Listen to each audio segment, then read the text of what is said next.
Lane. Presented by Jackie Jones, Chrysler Dodge Jeep Ram of Cleveland. From NASCAR to local tracks, it's everything you need to know with your host, Georgia Racing Hall of Fame announcer, Charles Head. Well, hi there and welcome. Yeah, it's a big champ racing show. Got a lot to do tonight.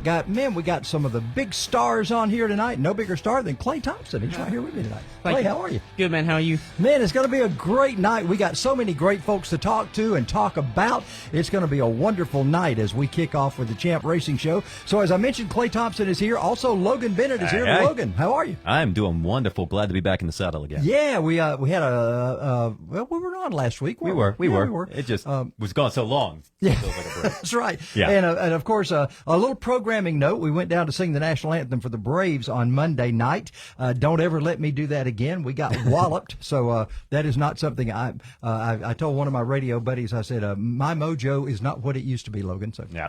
but Braves did well today. I wasn't there, so that turned out well. There you go. So Clay Thompson is here, man. The 99 is in the house. What are you doing tonight? I don't know. I'm just trying to figure it out, I guess. First time ever on the radio, so. Well, I don't think I've had anybody here that was as enamored with the radio station as you. Yeah, it's quite an interesting place. Like I said, I had never seen anything like it, so it was really cool, and I appreciate the tour. Thank you for the tour. Well, we had a little time to do that, and we got a lot coming up. Oh, man, we got such a great show tonight. We got Chris Woods coming up. We got Daniel Wilson coming up. We got Joey Coulter. We've got Mabrey. Jamie Mabrey is going to be on with us. I'm trying to go through my list, man. Michael Patton, the announcer at Phoenix City, is going to join us. We just got so much great stuff. We're looking forward to doing that right here on the Champ Racing Show tonight. And we're going to start things off with a little music right now. Here's Thomas Rhett. Yeah, Make Wanna. Yeah. How about that? Right here on My Country 99.3 WCON. And now we're on Facebook. Now, what was I supposed to say? Make Wanna? Make me wanna. Make me wanna. See, I Make left me out wanna. me. Nah, it's Okay. fine. They don't mind. Okay, make me wanna. We're good. Because I say make wanna, that sounds like some kind of Indian. Make wanna. Anyway, hi everybody. We're on Facebook now, so we're not on the radio, but we are still here talking to you. So how are you doing? Yeah, Yeah, I was about to say you're missing your hat, but I didn't want to. Lanny, I got it right here. I got it so I can put it on. That's why I got these cool little headphones here that don't go over my head anymore, so I can put it Form on and over my function. yellow hat. So the yellow hat is never far from being here. No. So Clay, let's talk a little bit about what you have done in racing. Man, you raced Legends cars. You got started in Legends, right? Or did you start in go-karts? Well, I started in go-karts when I was 4. Then we went to bandos when I was 8, and then we run the legend car stuff until I think I was 14. Then we bought a crate car. Okay. So now you started young in a crate car, in a late model. Yeah, when I started, they didn't have the Charger class. I was, like I said, I think I was 14 or 15. And we started, and we went right to running with guys like I said, David McCoy and David Smith, Jimmy Ivester, all those guys. So I got thrown right in the middle of it. And I'd say. I wasn't as far up front as they were, but I got to race with the ones in the back that teach you how to race, or how to keep it out of the wall when they try to put you there. Well, So it didn't take you long to get up there and start racing with those guys, though. yeah, it was a pretty quick learning experience. There's it was a lot of fun, and I learned a lot, met a lot of nice people along the way, a lot of good people that have helped us a bunch. Yeah. So now you kind of still show up every once in a while in a race car. What's going on with that? Well, we're trying to get back in it. We want to run next week at the Brad. I think it's next week at the Brad York deal. So hopefully we can get everything lined up and go to that. Like I said, life's just hard when you're busy. Yeah, that's for sure. And speaking of busy, you've got a kind of a. It's not really a new venture, but you've added some things like buy here, buy now, or something like that. So tell us what's going on in your business world. Well, we own Thompson's Auto and Truck. We own an auto salvage and a car lot. And it's not necessarily buy here, pay here, but we do finance cars. We've probably got 30 or 40 cars in our inventory, and if anybody's looking for a good used car, go check it out. It's thompsonsusedcars.com, and Thompson Auto and Truck in Bowersville, Georgia. Now, where are y'all at? In Bowersville on Highway 51. Okay, so you're actually on 51. How far from Bowersville and how far from Hartwell? Probably about 5 or 6 miles from Hartwell, and at the end of 51, I think we're 7 miles on the left. Okay, got you. All right, so that kind of gives us an idea. Of So where. we're right in the middle. Like if you Turner Concrete's like I'd say a mile or two from us. I don't know if people know. Most people know where that is because the road off 77, which is the first exit in Georgia, Highway 77, runs straight into Turner Concrete. Right. So all you got to do is turn right, and we'll be right there on the right. So is that the airline community? Yes, sir. Okay. We're close to it. We have a Hart County. We're in Hart County, but we're a Bowersville zip code. Yeah, got you. Okay, where we at, Logan? We got 30 seconds left. Jamie's on the line. Okay, so you got Jamie ready to go. Yeah. Okay, so we got Jamie Mabrey. Jamie Mabrey. And I don't know Jamie Mabrey. You don't know? Find out something about him. I think, according to his Facebook, he lives in Concord, North Carolina. So we know that, or we think we do. So we're going to all learn about Jamie Mabrey together. So y'all hang on, because we got that coming up. T-minus 10. Jamie is watching by Facebook. That's cool. I'm glad he's on there as well. All right, here we go. Act like we know what we're doing, Clay. Getting ready for radio. I don't have a clue. All right.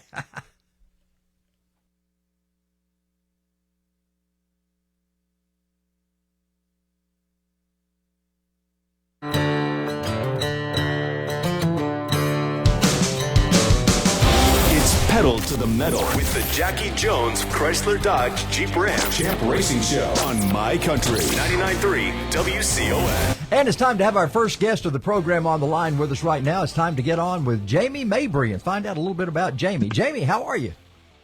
I'm good. How are you, Charles? I'm doing fine. It's good to talk to you. Now, you're in Concord, North Carolina. Is that right?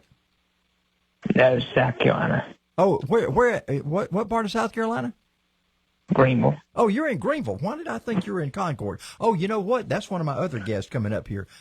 I was looking at the wrong page on that. So you're in Greenville, and I know that you raced at Greenville Pickens Speedway for quite a while. Did you not? I didn't. I never raced out there. I was a fan. I went out there to watch some racing. I got you. So what's going on with Greenville Pickens right now? I know it's for sale. It's kind of been partied out a little bit or something. So what's happening with Greenville Pickens Speedway? Well, it hadn't been sold yet. But now part of the fairgrounds has been sold, correct? Yeah, part of the fairground. Yeah, so But not the fairground, but part of the fairground has been sold, yes. right. I know there's a lot of folks kicking around the fact that maybe Dale Jr. will come in, and you never know what's. There's a lot of rumor going on, but then again, somebody with the business acumen with Kelly and Dale Earnhardt Jr., I don't think they're going to buy something like that where they're going to have to put so much money in it. No, I don't think so. Yeah, I don't think that's going to work. So now, what you got for planned for this weekend? You going to Anderson tomorrow night? Yes, for the dirt late model. Yeah. Now, are you going to be driving anything, or are you just going to be there as a fan? I'm going to be there as a fan. Okay. I was at the Lanier race when they brought the Southern All-Stars to Lanier, the dirt cars, and that was just a phenomenal night. Man, those guys flew. Weren't you there that night? What's that? When the dirt late models came to Lanier. No, we talked about it on your last show, but I was before I was probably born. Oh, I don't think I was there that night. You said what year was that again? I don't even remember. Yeah, Somewhere well, I was in born the 90s.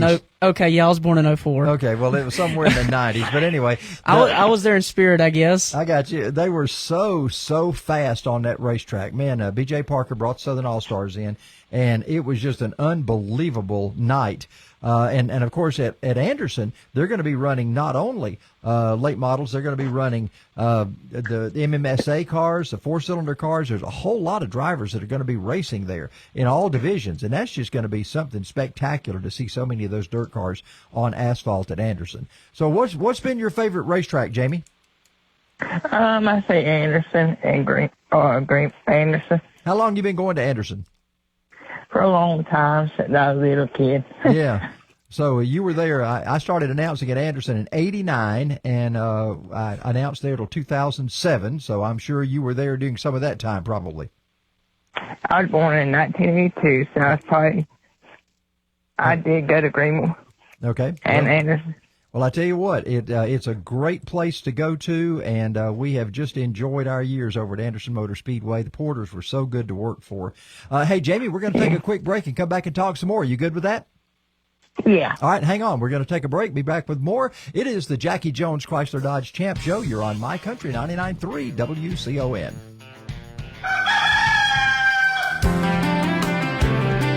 Mid-South Cage Equipment is one of the largest builders of poultry houses in the Southeast. At Mid-South, they welcome your questions about new technology in the poultry growing industry. From construction to final equipment installation, Mid-South Cage Equipment is your one-stop shop for the poultry grower. Shore-time bins and augers, Ziggedy drinking systems, and cool air handling systems are just a few of the top brands available at Mid-South Cage Equipment on Highway 29 north of Royston. If you want him dead, call Fred.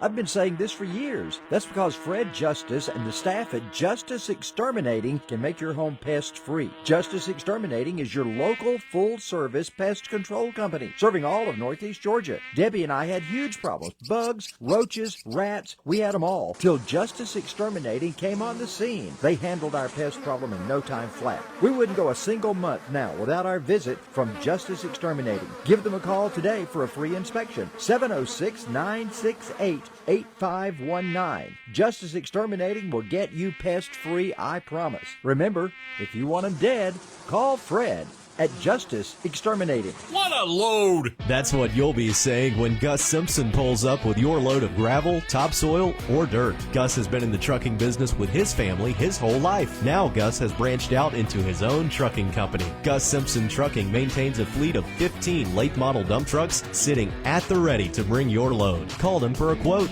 Write this number down, 678-780-0197. You can also check out the Facebook page at Gus Simpson Trucking. Do you see what I see every Sunday morning? A red, dusty car. Yep, after a weekend at the dirt tracks, it's pretty disgusting. Well, for nearly 3 years now, we've been part of the Bulldog Car Wash Club. I go by and get my car washed every Sunday and sometimes during the week, too. And it's all for one low monthly payment of $15. That's right, Bulldog Car Wash gives you unlimited washes starting at just $15 a month. The readers of the Toccoa Record have voted Bulldog Car Wash as the best car wash in town for 5 straight years. Chuck Wright and his staff have been serving Toccoa and Stevens County for 20 years. Why don't you join Debbie and me in the Bulldog Car Wash Club across from McDonald's in Toccoa? The sprint cars are coming. That's right. The USCS sprint cars will be on the track this Friday night. Come experience the 600 horsepower, ground-pounding, alcohol-burning, teeth-chattering USCS sprint cars. They grace Livonia Speedway with their presence only once a year, and it's tomorrow night. Come see other great drivers in action as well, like 602 late models, the open-wheel modifieds, the stock 8s, and the stock 4s. Gates open tomorrow evening at 4:30. Come get your choice seats early. Grandstand admission for this big event, just $25. USCS Sprint Cars at Livonia Speedway tomorrow night. And clearly, the USCS Sprint Cars are not going to be at Livonia tomorrow night. Sorry about that. Brad York Memorial's coming up in not this weekend, but the following weekend. So that's going to be a big race. I'm coming out of retirement to announce that race in honor and in memory of Brad. So make sure you're at Livonia Speedway coming up on the 28th for the Brad York Memorial at Livonia Speedway. It's going to be huge.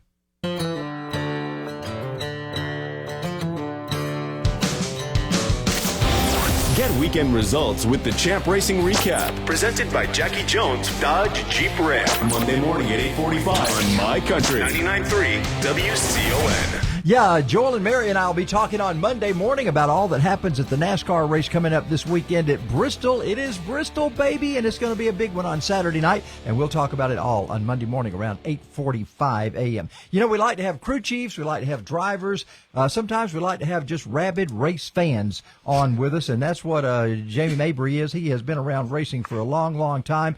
Do you have a favorite race that you remember, Jamie, one that just stuck out in your mind? Back in, I think 2000, I think it was. I remember a car. What was it? What was the race that stuck out in your mind? A couple years ago, had a what is that, Super Stock Series? Yeah. That came out in Greenville. Yeah. I remember that race when a car caught on fire on the backstretch. Oh, my goodness. I remember that. Wow. I remember that race. Well, I tell you what, those cars that catch on fire, those are kind of the worst things ever, man. That's always the scariest thing, is to see a car turn upside down and catch on fire, period. That's one of the things you just don't want to see happen at a racetrack. But let's hope that none of that happens tomorrow night at Anderson Motor Speedway. That's going to be a fun night. Jamie, I know they're looking forward to seeing you there, and I know you're going to have a great time. I am. I'm going to have a great time. And my cousin's going to be racing there tomorrow night, too, I think. His name is Jacob Winter. Oh, okay. Well, we'll look forward to seeing Jacob on the track then. Listen, thank you for being on the program. It's good to talk to you, man. You're welcome. All right. You too. Thank you so much.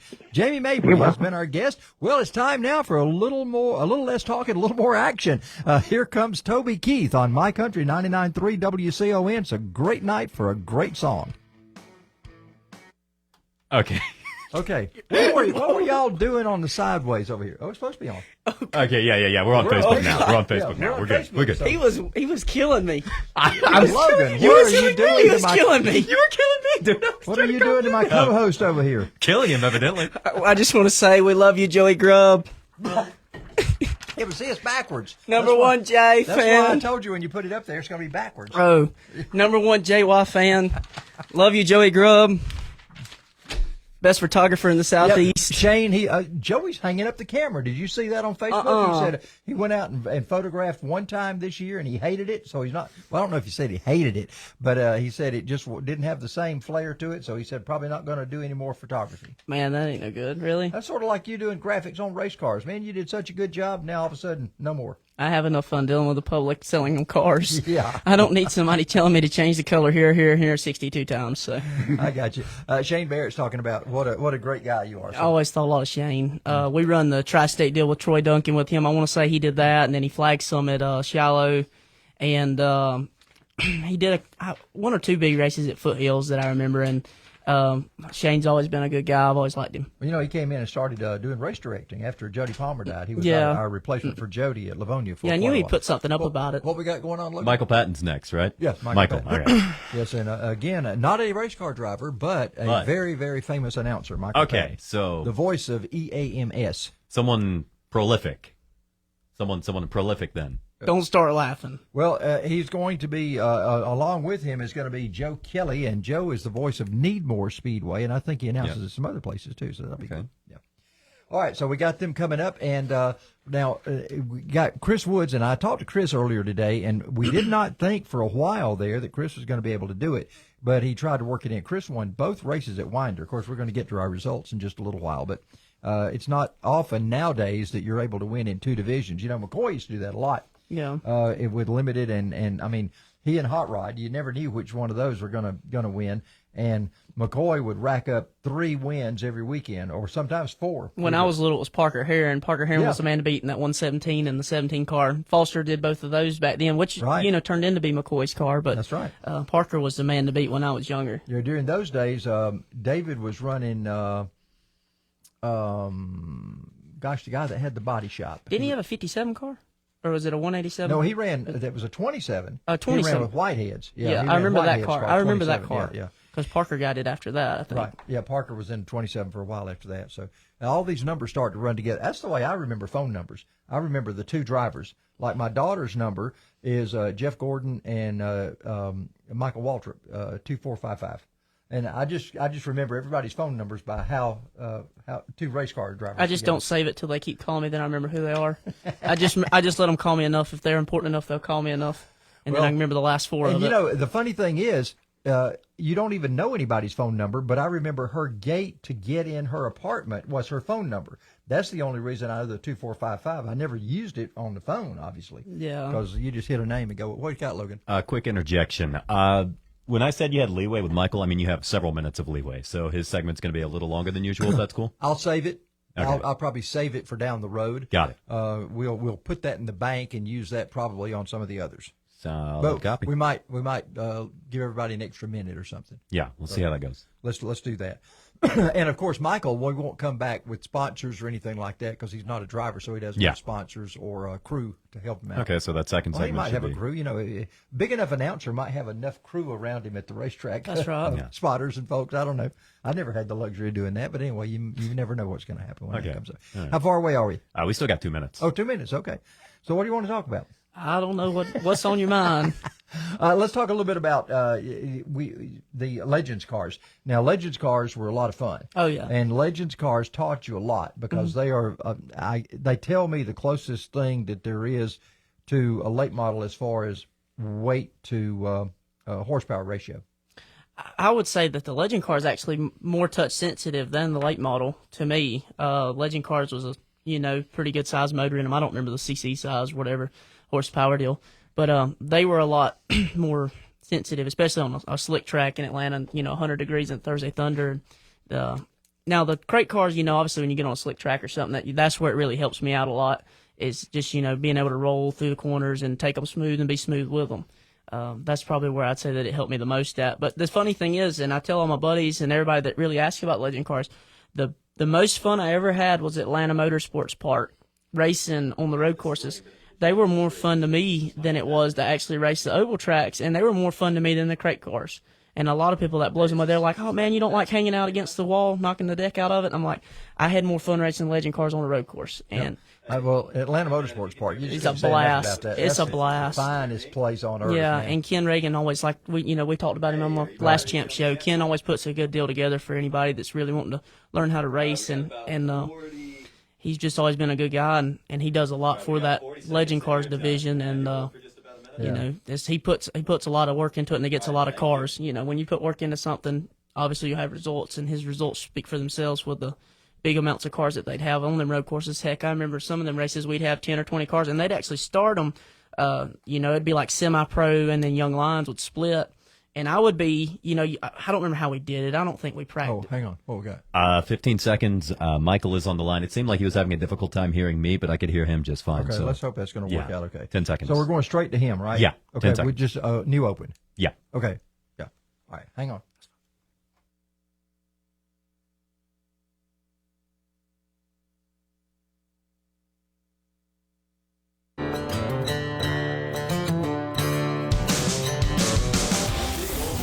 Dirt tracks. We're talking racing on the Jackie Jones Chrysler Dodge Jeep Ram Champ Racing Show on My Country 99.3 WCON. Yeah, and Michael Patton is joining us right now. He is the announcer at East Alabama Motor Speedway, Phoenix City, as everybody around here calls it. Michael, how are you? Can you hear me clearly? I can hear you, Charles. Doing good, buddy. Great, man. I tell you what, you got a big weekend coming up. Everybody talks about the state race in Alabama. So tell us a little bit about what the plan is this weekend. Yeah, and I got my buddy, the Outlaw, Joe Kelly, all the way from Alltech Raceway and Racing with Jesus Ministries. So yeah. Hey, Joe, good to talk to you. Yeah, he can hear you. Yeah, Joe can hear you over there. So okay, good. Yeah, deal. we got the 52nd annual Alabama State Championship race this year, and we've got a bunch of cars already, and they're still lined up to the road double file coming in, and wow, still be a bunch to come tomorrow and tomorrow night too. So. Got a big event. Got practice going on tonight. Okay, that's what I was going to ask you. Is there anything going on tonight? So you do have practice tonight. Yeah, we got practice in the Crate Racing USA 604s, 602 Chargers, Hobby, Crown Vic, Road Warriors. Wow. 602 late models, Street Stock, Limited late models, are what we call the four-wheel drive, or hot shots, and open-wheel modifieds. Man. And then tomorrow night we got practice again. Tomorrow night we got race in action in our limited late models, 602 Chargers, hot shot, Crown Vic, and open-wheel modifieds. So Saturday's a full day. We'll start at 10 o'clock Saturday morning. So got a lot going on. What have you seen changes there? I know we were talking earlier today, and you said there's just been a ton of changes going on over at Phoenix City. There's a bunch of upgrades. Tim's done a lot of construction around this place. It's just we've got a brand new shed over the tech shed. It's covered now. Only one driver and a crew member can go in the shed at one time. He's put a new suite and some bathrooms that are handicap accessible bathrooms. He gave a facelift to the front of the building in the grandstands, and we are serving pizza now and just cut down all the trees that people normally see on the tree line. And Joe actually cried because they tore down his big oak tree he has his church service behind because they had a dead center in the center of it, and I rather have got it down than to follow somebody. So, but he's having a church service Sunday morning at 8:45, and going to have some guest speakers there, and we got a lot going on this weekend. We're running all day Sunday too, so we're looking forward. Then we got the 50th annual National 100 coming up October 31st, November 1st, 2nd, and 3rd. And the XR Super Series are bringing their super late model guys. And a lot of the guys that you see on the World and Outlaw and Lucas Oil are not running that weekend. A lot of guys their top guys are tops in the points. So, and it is a points race, so they will be here. Bobby Pierce has already made a comment on his Facebook page that he will be in attendance for the National 100. So good deal. Well, Joe, let me ask you some questions. People may think, if they don't know much about racing, they may think you have a church service at a racetrack, and I don't think people realize how important that it is for always having a church service on Sundays, and as much as you do going around and talking to the drivers and praying with them at the racetrack. That's an important part of our racing family. It really is. When you say a family, we are a huge family. Like, we follow what you do up there, and I'm in Florida, and I follow what you do, and Michael follows you. We are a huge family, and, a lot of people don't take into consideration how the racing community, every bit of racing, I don't care if you're a broadcaster, a driver, track owner, it literally takes everything that you have to make it happen. So, and that's 7 days a week most of the time. So a lot of these folks don't get a chance to get to church, and especially on these big race weekends. So we've been out here. I think this will be our 7th year doing a church service here for the state race, and our crowds have pretty much tripled in size. We have a local church that partners with us, and, we do this not only here, but at, a lot of different racetracks. Racing with Jesus Ministries is probably got 50 chaplains across the United States from east to the West Coast. So we're spread out every weekend somewhere from dirt to asphalt racing, and we're here to just, Charles, to stand alongside people, through life situations, whether it be good situations or bad situations. We're just here and to show the love of Christ, and that's what we do. Right. I tell you what, it's an excellent ministry that you've got. Guys, hang on. We're going to take a quick break and come back and talk some more, okay? Okay, thanks. Michael Patton and Joe Kelly are joining us right now. We got more to come. It's the Jackie Jones Chrysler Dodge Champ Show. We're on My Country 99.3 WCON. When you're a get-the-job-done type of guy, the type of truck you get behind matters. It needs to be tough, trustworthy, and above all, it needs to be a Ram. America's longest-lasting pickup trucks and trusted by more get-the-job-done type of guys than any other truck on the road. Take advantage of the Ram clearance sale right now with all Rams in stock sold below invoice at Jackie Jones Chrysler Dodge Jeep Ram Highway 129 in Cleveland. The best price every time, period. Hunting season is just around the corner, and it's time now to think about that great mount you're going to be hanging on your man cave wall. Hugh Bryant at Antler Creations Taxidermy can fix you up with the best specimens in the area. After all, he's been doing professional taxidermy work for over 30 years. And don't forget your fish, turkeys, pheasants, and other animals to be admired as well. Hugh knows you want the best, and that's what he offers. Just bring your harvest to 1554 North Fairview Road in Livonia. Choose Hugh Bryant at Antler Creations Taxidermy. Do you remember as a kid riding along with your Tonka toys, dozer, and dump trucks? Well, that childhood memory can come to real life at Simpson Trucking and Grading. Now, Simpson is looking for men and women who want to work and who know the value of a hard day's work and who want to get paid well for doing it. If you're open to a new career in the trucking or heavy equipment field, contact Simpson Trucking and Grading on Candler Road in Gainesville or give them a call, 770-536-4731. That's 770-536-4731. Simpson Trucking and Grading wants you. If you're looking for late model used car parts, look no further than Peach State Auto Parts on the Royston Highway in Cannon. That's in the Gold Mine community on Highway 29 between Hartwell and Royston. Scott Heumann and his staff also buy scrap metal, copper, and aluminum cans. They will pick up your junk cars for free. If you need roll-off bins or containers for business or construction, call on Peach State Auto Parts and Recycling. Call Scott today at 706-245-4407. That's 706-245-4407. You know what Debbie and I don't do anymore? Clean our pool. That's because we've hooked up with Aquabot of Georgia. The Aquabot robotic pool cleaner is #1 in pool cleaning technology. This amazing robotic technology maps the pool floor, scrubs and microfilters your water down to 2 microns, saving you time and money on expensive chemicals and water. You simply plug in the tangle-free power cord, drop it in the pool, and walk away to enjoy your free time. That's it. Stop by Aquabot of Georgia in Gainesville at Chastain Janitorial and see our friends Shane and Debbie Chastain. They'll hook you up. They've served North Georgia for 30 years. Check them out at aquabotofgeorgia.com. Your pool cleaning days are over.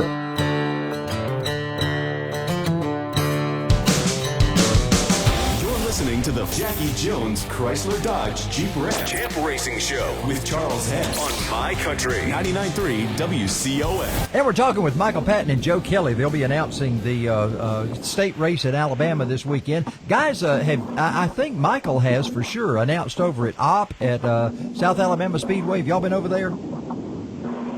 Yes, I have. I'll be going over there next Saturday night. Matter of fact, for their last race of the season.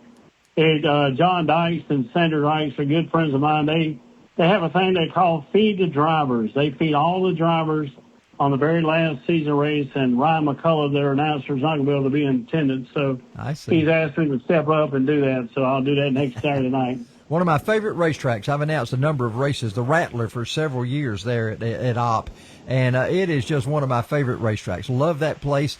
It's kind of in the middle of nowhere, but it's a great, great racetrack.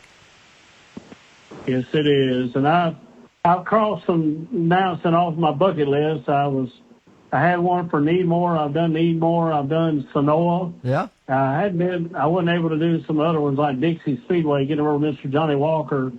LaDon Law a couple years ago for Talladega Short Track, when he's announcing he had one of his pre-race driving to the track thing, and said that if you never listen to Michael Patton, the voice of East Alabama, he kind of reminds me of a young Johnny Walker. How about that? And I thought that was a tribute because Johnny Walker is a great guy, and I love him to death. Yeah, good deal. Well, listen, guys, we appreciate you being on the program with us. Thank you so much. It's good to highlight what's going on at East Alabama Motor Speedway this weekend. Big, big race coming up, and we want to thank you for taking time to be with us. Yes, sir. We want to thank time for you taking time out for us, and we want to welcome you to come anytime you want to, and you're more than welcome to come to the National 100, October 31st, November 1st, 2nd, and 3rd. All right, guys, I appreciate it. We'll see if we can put that on the schedule for you, okay? All righty. Thank you, Charles. Right. Thanks so much.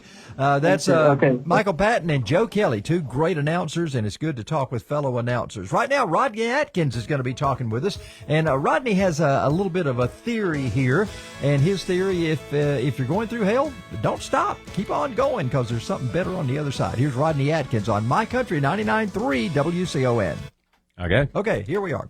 Good guys. It's always fun to talk to other announcers from other places. Yeah. I know you're kind of like that. You want to talk to other racers, or you want to kind of get their opinion on things, and it's just neat to talk to guys. I've talked to Michael a few times, just calling and talking to him, but I haven't talked that often with Joe Kelly. So it's good to connect with these guys. Yeah.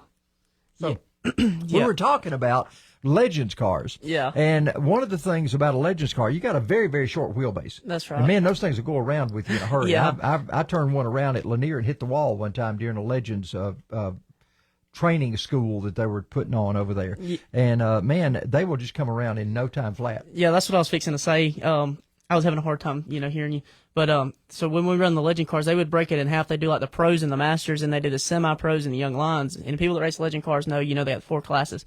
And I don't remember how we did. I don't know if we qualified or we draw. But one time I started dead last, and everybody went in the first corner and piled up, and I just drove right by them all. And they tear a lot of stuff up when they do those road courses.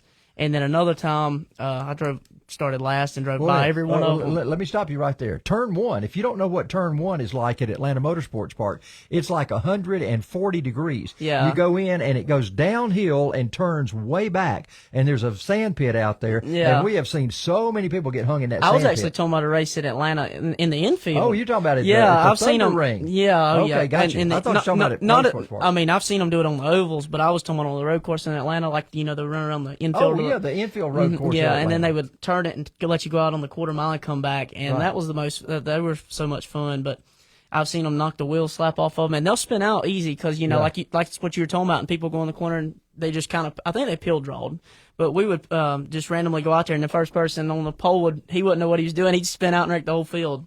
But no, we had a lot of good racing out there though.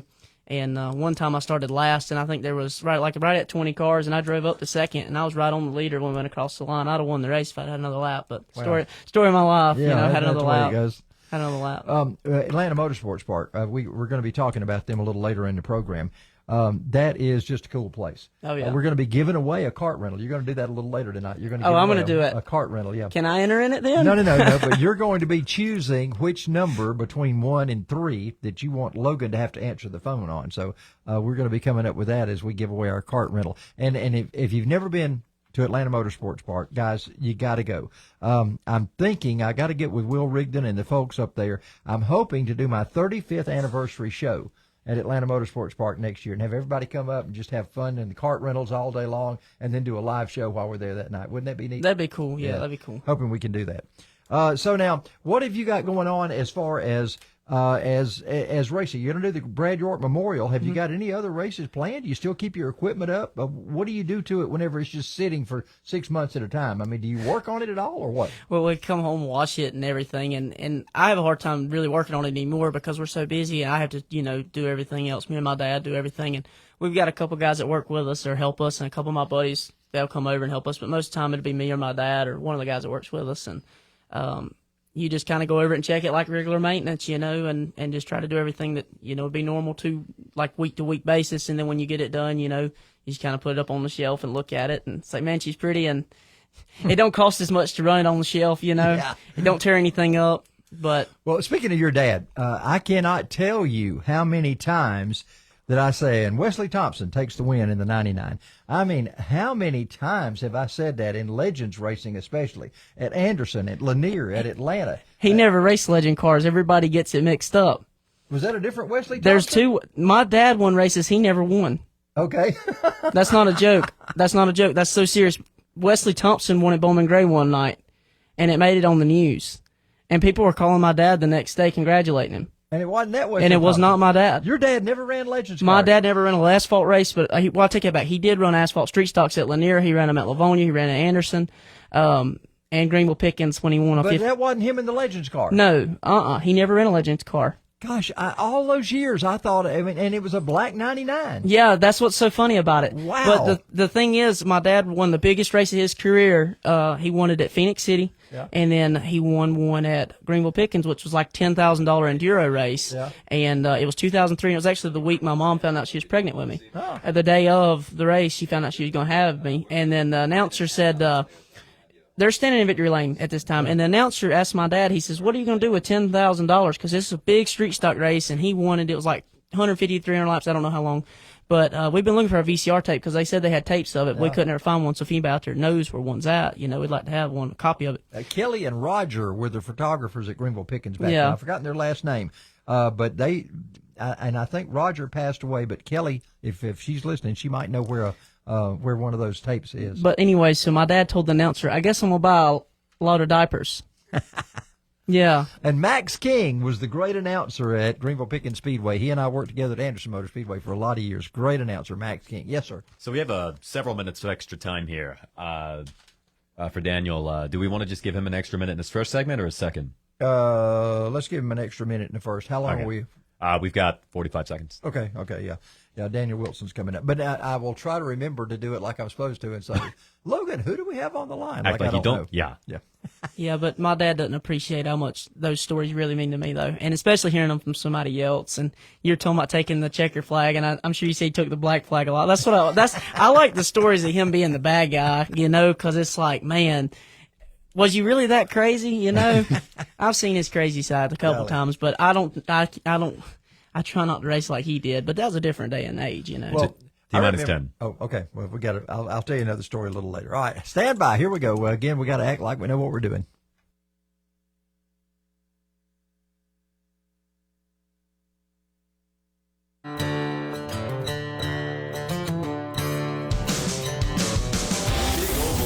Dirt tracks. We're talking racing on the Jackie Jones Chrysler Dodge Jeep Ram Champ Racing Show on My Country 99.3 WCON. Yeah, and it's time right now to welcome a guy. I tell you, when Daniel Wilson got that new car, man, that was one of the fastest things I've ever seen. And I think he went out and set fast time first night and won the race in it. And he joins us right now out of Tiger, Georgia. Daniel, how you doing? I'm good, Charles. How about you? I'm doing great. Man, that new car you got, of course, it's, 5 years old now, but when you first came out with that thing, it was a hoss and still continues to be.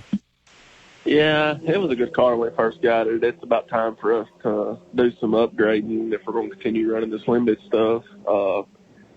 Just finding the time and the money and the help and everything else that goes with it to put a new car together, that's the hard part.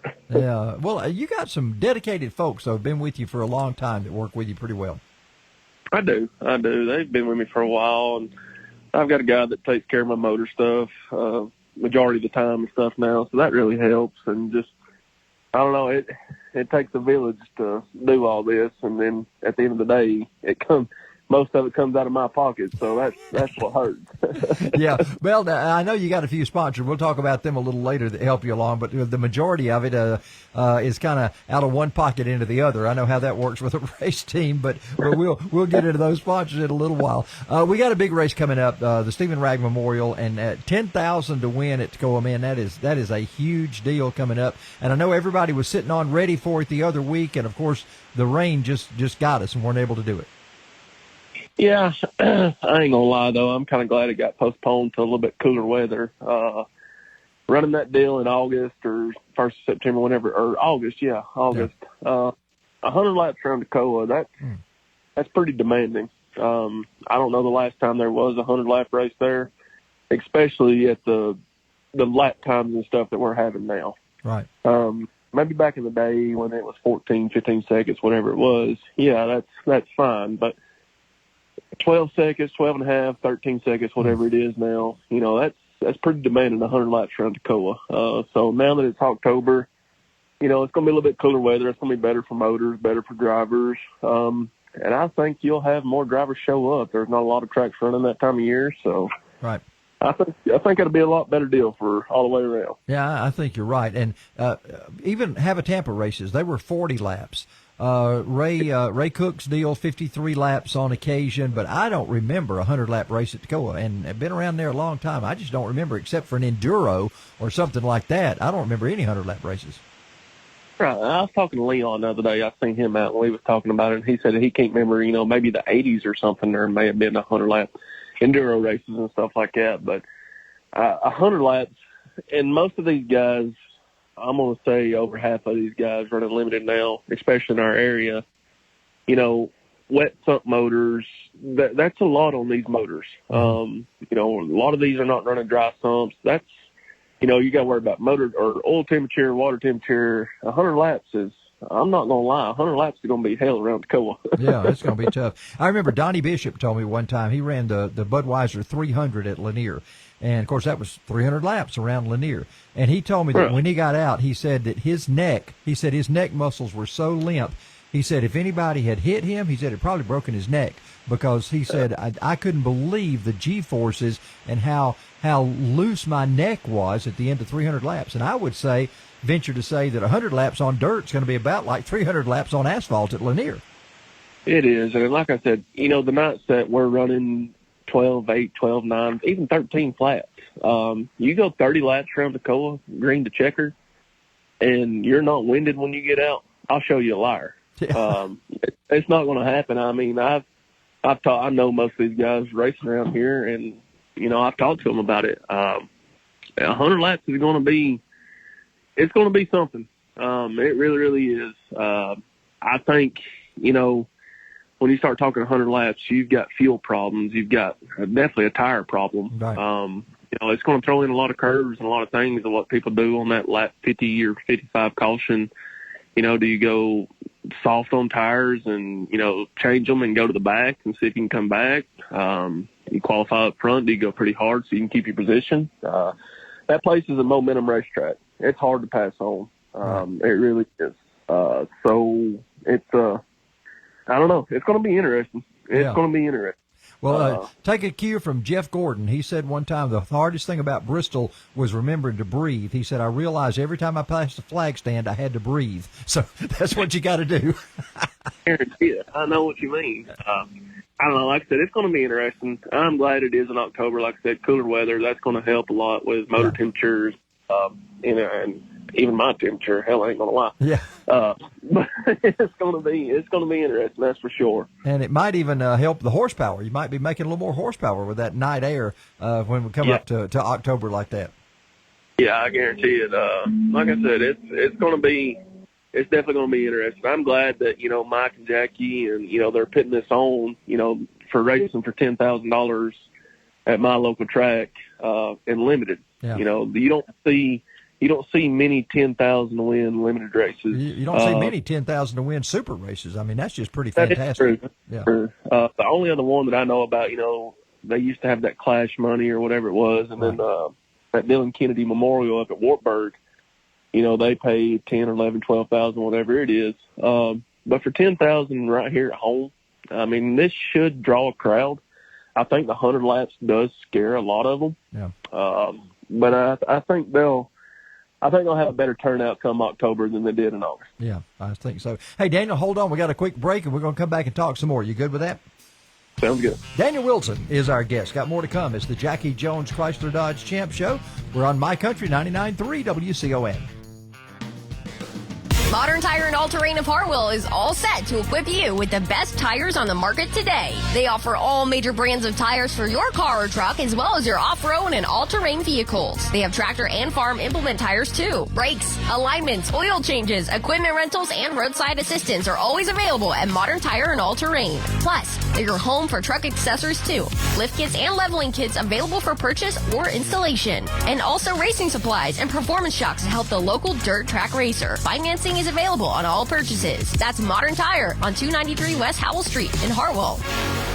Hey, let me tell you about one of my absolute favorite racetracks, Atlanta Motorsports Park. It's the ultimate motorsports playground. From the high-performance F1 style road course to the challenging extreme kart track, you'll find Atlanta Motorsports Park a facility like no other. The country club atmosphere features not only the performance of the high-powered racing machines, but also a putting green, a great pool area for lounging, and a world-class skid pad to learn how to handle any out-of-control situation. The kart track is a mainstay for those who want to rent a kart for an experience like no other. Check out the schedule of activities at AtlantaMotorsportsPark.com. It's in Dawsonville. Just follow the signs to fun. Bowling Farm Supply is like a step back in time. Remember when you go to the feed store with your dad or granddad? Well, at Bowling Farm Supply, you can relive those great memories. Of course, they have feed, seed, and fertilizer along with soil, hay, and mulch, but they have so much more. A massive selection of knives, names like Case, Buck, Poker, and Rooster, and handmade knives, jugs, antique Zippo lighters. It's more than just a feed store. It's a unique shopping experience.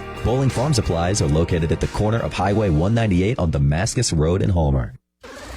The Baja is back in action this Saturday night. Winder Barrow Speedway is home of some of the best grassroots racing in the South. Scheduled divisions are limited late models, 602 Hobby, Modified Street, Stock 8, Stock 4A, and Stock 4B. Gates open at 4 with racing starting at 7. That's racing this Saturday night at Winder Barrow Speedway. Head to the Baja at 330 Donahue Road in Winder. For all of your welding and safety equipment needs, try Safety Plus in Cornelia. Wendell and Pat Norton can supply you with the best equipment in the industry. Miller and Lincoln Welders, Victor Torches, gloves, fire extinguishers, and personal safety equipment all in stock at Safety Plus in Cornelia. They have everything to keep you and your work environment safe and under control. Safety Plus is located on Cannon Bridge Road, and Safety Plus is a proud sponsor of racetracks and drivers in our area. Safety Plus.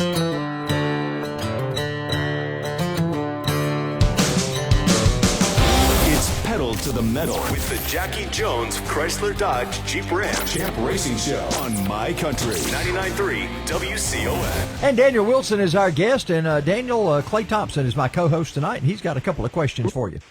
Hey, Daniel, who's your sponsors on the car? Who would you like to thank? First and foremost, I better thank my wife. If it wasn't for her, we wouldn't be doing none of this. That's right. I've got Clarence Carpenter, CWC Equipment. Clarence has taken care of my motors for the last couple of years, and if it wasn't for him, I probably wouldn't be racing right now. Jeff Hunter Electric, of course, our business, Precision Paving, Sealing and Striping, WB Curbo Construction, Al Sawmill, CSP, Speed Tree Service. You know, the list goes on, and then Joe Watts with Big Creek Farms. Joe was one of the ones that actually put up some money this year, so that every little bit helps. Without my two, I call them my kids. They're really not my kids. They're two teenage boys that's been with me for a while now, Braden and Colton. Them two keep me going. They do. I told them the other day. I told them last night. They want to go to Alabama racing this weekend for the state race. And I said, well, you know, if your parents let you out of school, we'll go. If not, then we'll stay here at the house. But without all them, you know, none of this would happen. Well, I tell you what, there's so many people that are involved in a race team. The driver seems to get all the accolades and sometimes all the blame, but there's a whole lot of folks that are involved in a race team.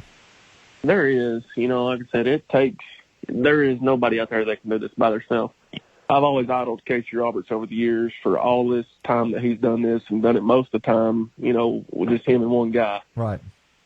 How he's beat up and down the roads and done what he's done mostly by himself, it beats me. I wouldn't want that headache. I really wouldn't. And then he got out of it for 4 years and got back into it, of all things. Who knew?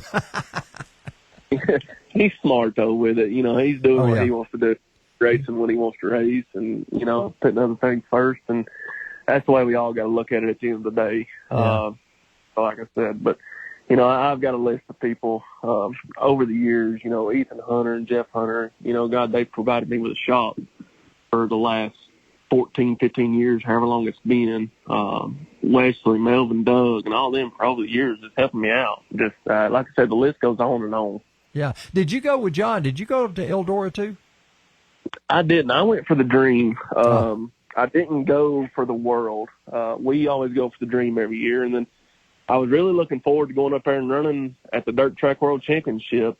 And my wife decided to book a cruise. And the dates didn't fall wrong. So I'll be somewhere in the Caribbeans, or I don't really know where we're going right now. Like I said, I'll be somewhere when them boys are up there racing. Well, by the way, that's a great segue for me to say, I just became a travel agent a month ago, and I'm booking cruises for people, and I've got a great cruise booked for the Western Caribbean coming up February 10th through 15th, right before racing season starts. So if anybody out there wants to go with a whole bunch of us on a cruise, let me know, because we can fix you up, and it's great prices. So that gave me an opportunity to say that, Daniel. Thank you. I guarantee you, if my wife finds out, we'll probably be on there. She loves the cruise. Listen, like it's less than $800 a person. That includes your airfare, that includes your cruise, that includes all the food, plus the transportation from the airport to the ship. I've got it all built in for less than $800 a person, so it's a pretty phenomenal. Anyway, anybody out there listening, if you can go do all that for less than $1,000, you better take it. You better happy take wife, it. happy life. Well, right? I've put a ton of work into trying to figure out how to make this very affordable, and we're just gonna have a lot of fun and talk about racing and do some stuff in Cozumel and Costa Maya. So that's gonna be a fun thing. Anyway, Daniel, listen. Yeah, you need to plan on that too, man. Once you get to cruising, you just want to go all the time. So, like Clay said, though, happy wife, happy life. That's right. She made a deal with me the other day. What's that? She's found her a new Tahoe that she wants. She told me, she said, "You go buy that new Tahoe." She said, "I'll call Longhorn and go ahead and order your brand new car." Ooh, hey, man, that is a good deal right there. You're probably gonna pay about the same thing for both of them, right? Probably more than likely, except hers gets financed, mine don't. Do you have a Longhorn now? I do. Okay, I didn't know if you had a Rocket or a Longhorn. I couldn't remember. Yeah. We've been with Longhorn for quite a while now, but she told me the other day, she said if I get that new Tahoe, she said I'll go ahead and call and order your new race car. So I guess I can get on that. Yes, sir. Order that. Get that Tahoe going as quick as possible, right? Hey, Daniel, man, good to talk to you. Thanks for being with us. We appreciate it. All right, thank you, Charles. All right. Thanks, Clay. Yes, sir. Well, Daniel Wilson's been our guest, man. What a great guy to talk to. And, he looks like he's got all of his X's and all of his O's crossed and dotted and all that kind of stuff. Here's Tricia Yearwood to talk about that on My Country 99.3 WCON. Okay. Well, that segued good. I'd ask her, I'd say, baby, you want cheetah print on the back glass? What kind of wheels you want? We'd be getting that new Longhorn. Mm-hmm. Whatever it takes. I work deals out with Debbie like that all the time. So ours, she's a decorator, and she loves decorating, and she'd decorate me if I stood still long enough. So we work out deals like that all the time. If you will, I will do such and such. So I just say, thank God I ain't married yet, because I'm going to do what I want. Well, yeah, but it's better whenever you got two people that are going the same direction working together. That's right. That's a good thing. That extra pay will help you buy a set of Chris, tires. I know what you're saying. Horns up, man. There's so many people with Longhorns. I've had a whole show of just guys with trains, with Benji and talking about trains, and they kind of got their start with Longhorns, just doing some front end geometry work on the current Longhorns and those kind of things. So there's a lot of great cars out there. Who was it? Just won in an XL the other weekend. One of Lee Cooper's cars from over in South Carolina. Somebody that I saw just won in an XL. So it's good to see these local guys in addition to the Longhorns and the Rockets and the Barry Wrights and all those doing well too. Yeah, I'm glad to see Benji's stuff doing good. Benji's been a help to us. If I ever had a question, sometimes when I first started, didn't really know anybody, Benji would help us, and he was always nice to me. And I'm glad to see what they're doing and how good it's going for them. What's your car? Mine's a Warrior. Warrior? Okay. Yeah. Now, I don't know much about Warriors. Where are they from? They're from Knoxville. Mike Nichols is over it. Mike's helped us a ton.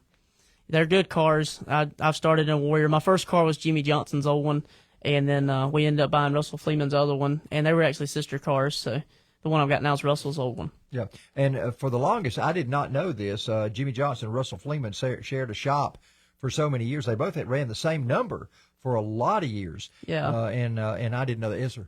Just real quick, we're coming up on the NASCAR report now. We'll do you have anything you want to talk about specifically during that? Or? Oh yeah. But I'll let you talk about who won it, and then I'll take it from there.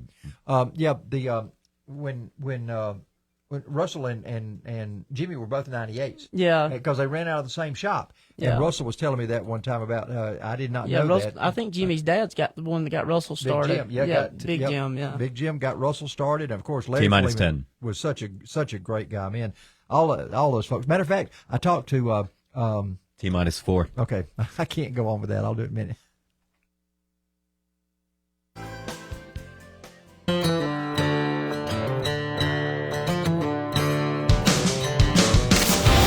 Get weekend results with the Champ Racing Recap, presented by Jackie Jones Dodge Jeep Ram. Monday morning at 8:45 on My Country 99.3 WCON. And it's time now for our NASCAR report, and here is Logan Bennett with the rundown on the NASCAR race this past weekend. Thank you very much, Charles. Over the weekend, they went to Watkins Glen, and Chris Buescher took the victory there.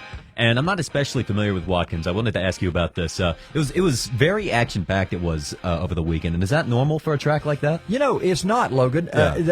Normally, road courses are kind of mundane, not a lot happening. Man, this was the most drama in this race that I've seen. The most cautions, the most wrecks, and at the very end of it, they had to do an overtime. When's the last time you saw an overtime on a road course?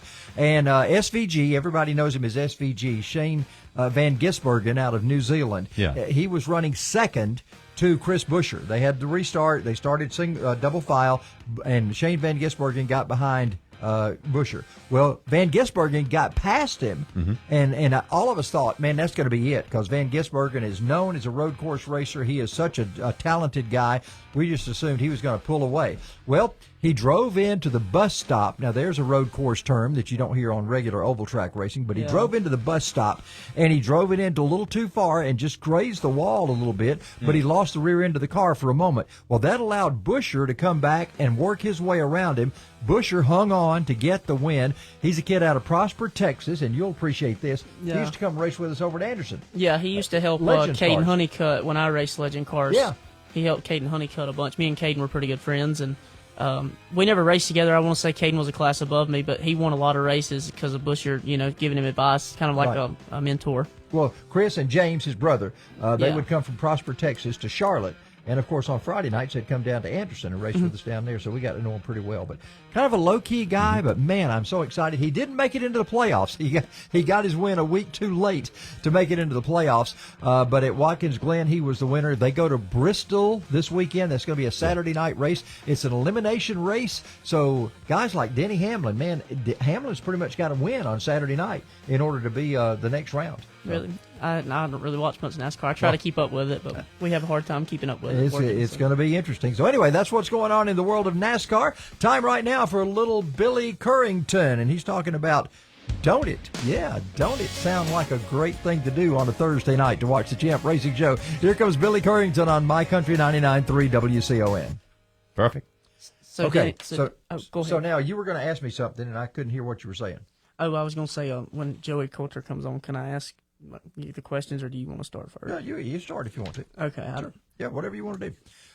So we will play the ID, we'll do the AMP giveaway, and then we'll do another song. Yeah. We'll do a song, and then we'll come on with two songs, actually. Or we just do one song, and then we come on with Joey.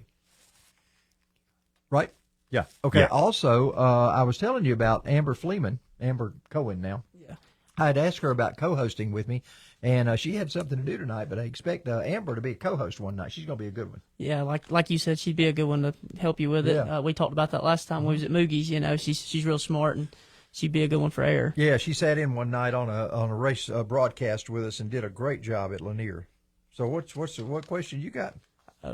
Something for Logan. Something not for Facebook? No, it's not something I think you want me to. Okay, all right. I was just making sure. Yeah, don't want I want to be 10-4 on it. I don't make anybody look stupid. No, you're good. So. You're good. Okay. That'll be the safest for sure. So now, whenever we start looking, I've got a young kid. Was Broughton Boatwright on the show? He was there that night. Yeah. Okay. He was there. I've started, and I don't know if Broughton or his family's watching right now, but I've started mentoring him. And when I got home that night, Debbie said, "You need to take that young kid under your wing." So we Zoom every week, and I give him things to do. We're trying to get him to where he's going to be. I told him, I said, Broughton, you're a great kid. You've already got all the tools. We just need to sharpen them. I want to get you to where you're going for the $1 million sponsors, not for the $4,000 and $5,000 sponsors like all these other folks out here. Yeah. I want you to be the sharpest tool, the sharpest kid on the block. And so I'm working with him every week. And that's just a neat thing to be able to mentor him. It was so funny because I taught him the other week how to shake hands properly. Yeah. And when he came back from the race at Atlanta, he said, "I saw Jeff Gordon shake hands the wrong way." It was so funny that he saw a little difference there in how to do things that I had taught him what to do. So it's neat to have a guy come along like that. He won the race, by the way, at Lawrence this past weekend. We don't have him on the results because we don't really cover Lawrence results, but he won another race. And Sharp Mini Late Models, man, he's just getting ready to blossom into more racing. I'm excited about him. Good kid. So when you started, who were the people that were very responsible for your learning curve? Oh, I can name them right off the top of my head. Are you talking about from go-karts, or are you talking about everything in general? Let's hold off on that. We got 10 seconds. Oh, 10 seconds. Oh, okay. Hold off on that one. What are we doing next? We're doing the show intro and the giveaway, right? Yeah. All right, here we go. Pardon me.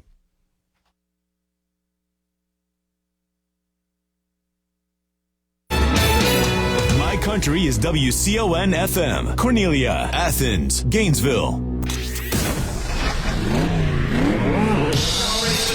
This is the Champ Racing Show on My Country 99.3 WCON. Presented by Jackie Jones, Chrysler Dodge Jeep Ram of Cleveland. From NASCAR to local tracks, it's everything you need to know with your host, Georgia Racing Hall of Fame announcer, Charles Heck. Yeah, we're back for our second hour. Clay Thompson is joining me as co-host tonight. Clay's been fun so far, hasn't it? Yeah, it's been fun. Man, 1 hour goes by in a hurry, doesn't it? That's right, especially when you're sitting here and you don't have a clue what you're doing. I've always said if I didn't know what I was doing, I always act like I did, so I'd look good anyways, right? Well, I've been doing this 54 years. I'm not sure I know what I'm doing yet, so we're all kind of in this same boat together. We're just sitting here looking pretty, ain't we? Yeah, well, I'm not even in that boat. But anyway, here comes our giveaway for Atlanta Motorsports Park. Let me tell you a little bit about this. You get one free kart rental. You get all the necessary training that you need. Atlanta Sports Park is a beautiful place. Ask Clay. He has been there, man. I love that great place. Like I said, we race legend cars there, and there's no finer place to go and carve your racing skills than Atlanta Motorsports Park. It's top tier. And that kart track, man, you drop 3 stories.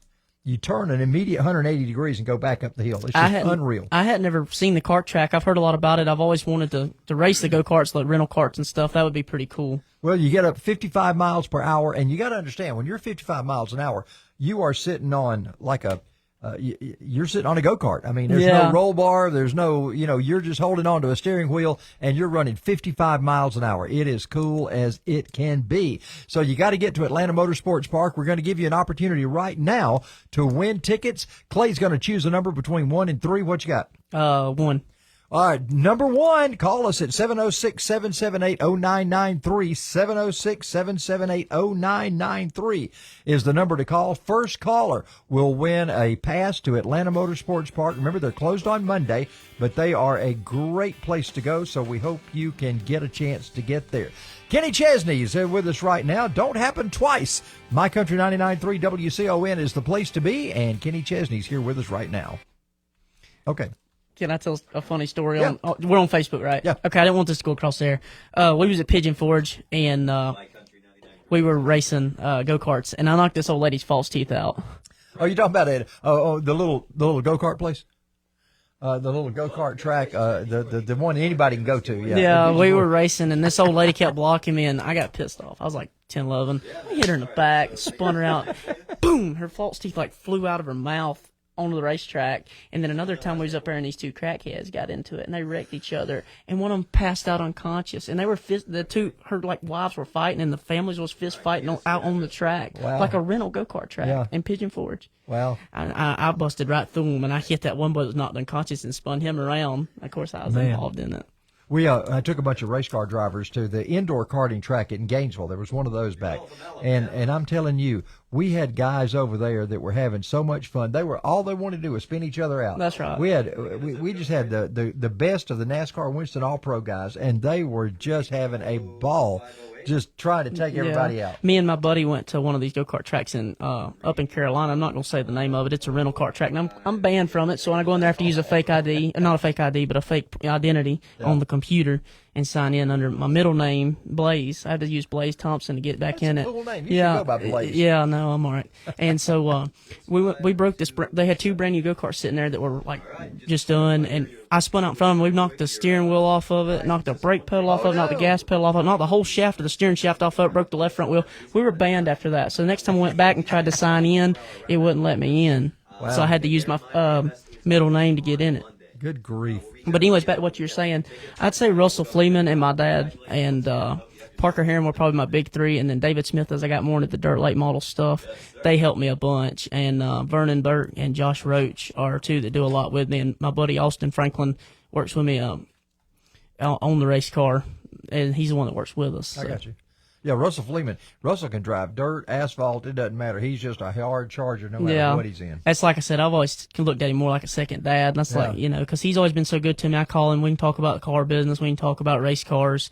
I mean, we just talk about anything. We can talk for hours because a lot of it, I feel like I'm kind of like an offspring version of him. Well, is he still doing the vacuum thing, or is that going by the wayside? U.S. Air and phone. Yeah, he's still got that. As far as I understand, he's having to do a lot of it now. Yeah. Well, they built that had that big shop that they had, and of course Larry was just such a great guy. Russell's dad. I never been jealous. What? We're on in 10. I got our winner for the giveaway. I still need to get our next caller on the line. So all right, we'll take some time. We got results. Yeah. Okay, grab your results. Here we go. Okay.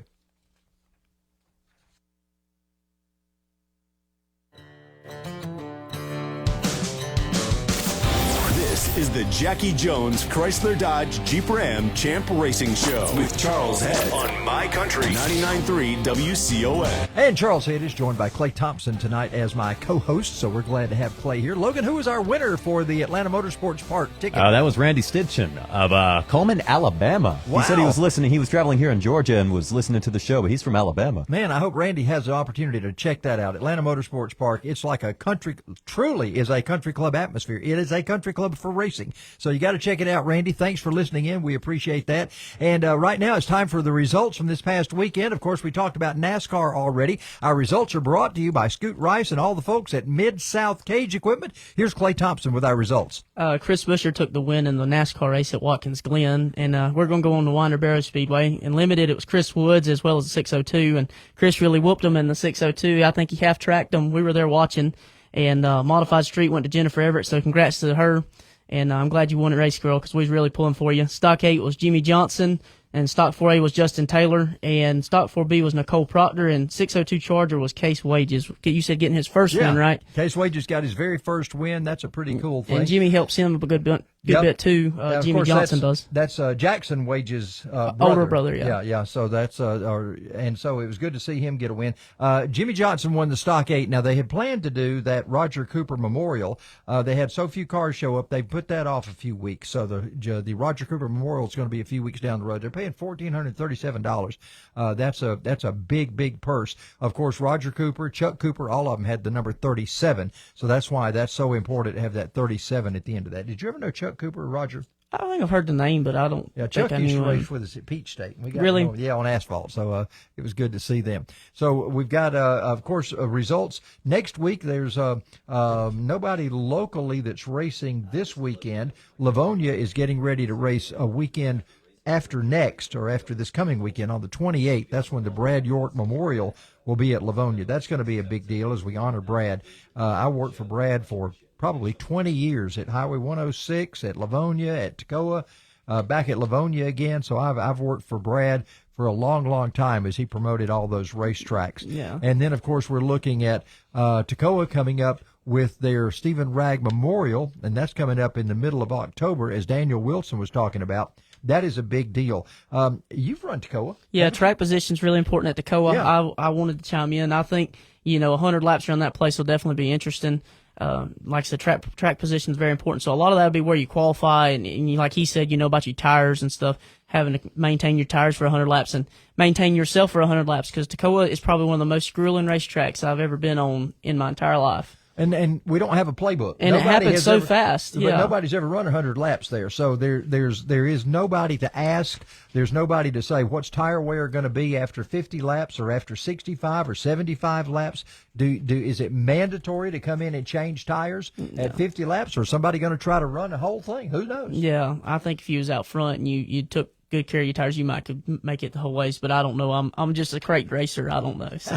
Well, I watched Chase Elliott one time at Lanier, and Chase was 12 years old now, and it was a 200-lap race. They came in with a caution at 100, and Chase stayed on the racetrack. 12 years old, he stayed on the racetrack, did not come in and change tires. Everybody else came in and changed tires, and you're thinking, oh, my gosh, what's he doing?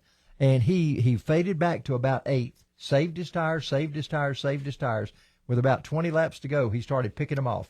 Yeah. And on the last lap, passed Bubba Pollard on the back straightaway for the win. At 12 years old. See, we took care of tires like that. We did that in the Legend Cars. We run some of the longer distance races, special races. We'd run a couple big ones at Cordele, and then we run a couple big ones at Concord Motorsports Park, which is now a Copart facility. They destroyed it, but they used to do a thing called the Gobbler, and it was like 100 laps, and we either stopped halfway. I think we stopped halfway. And, Legend Cars don't have any power steering, so it was rough.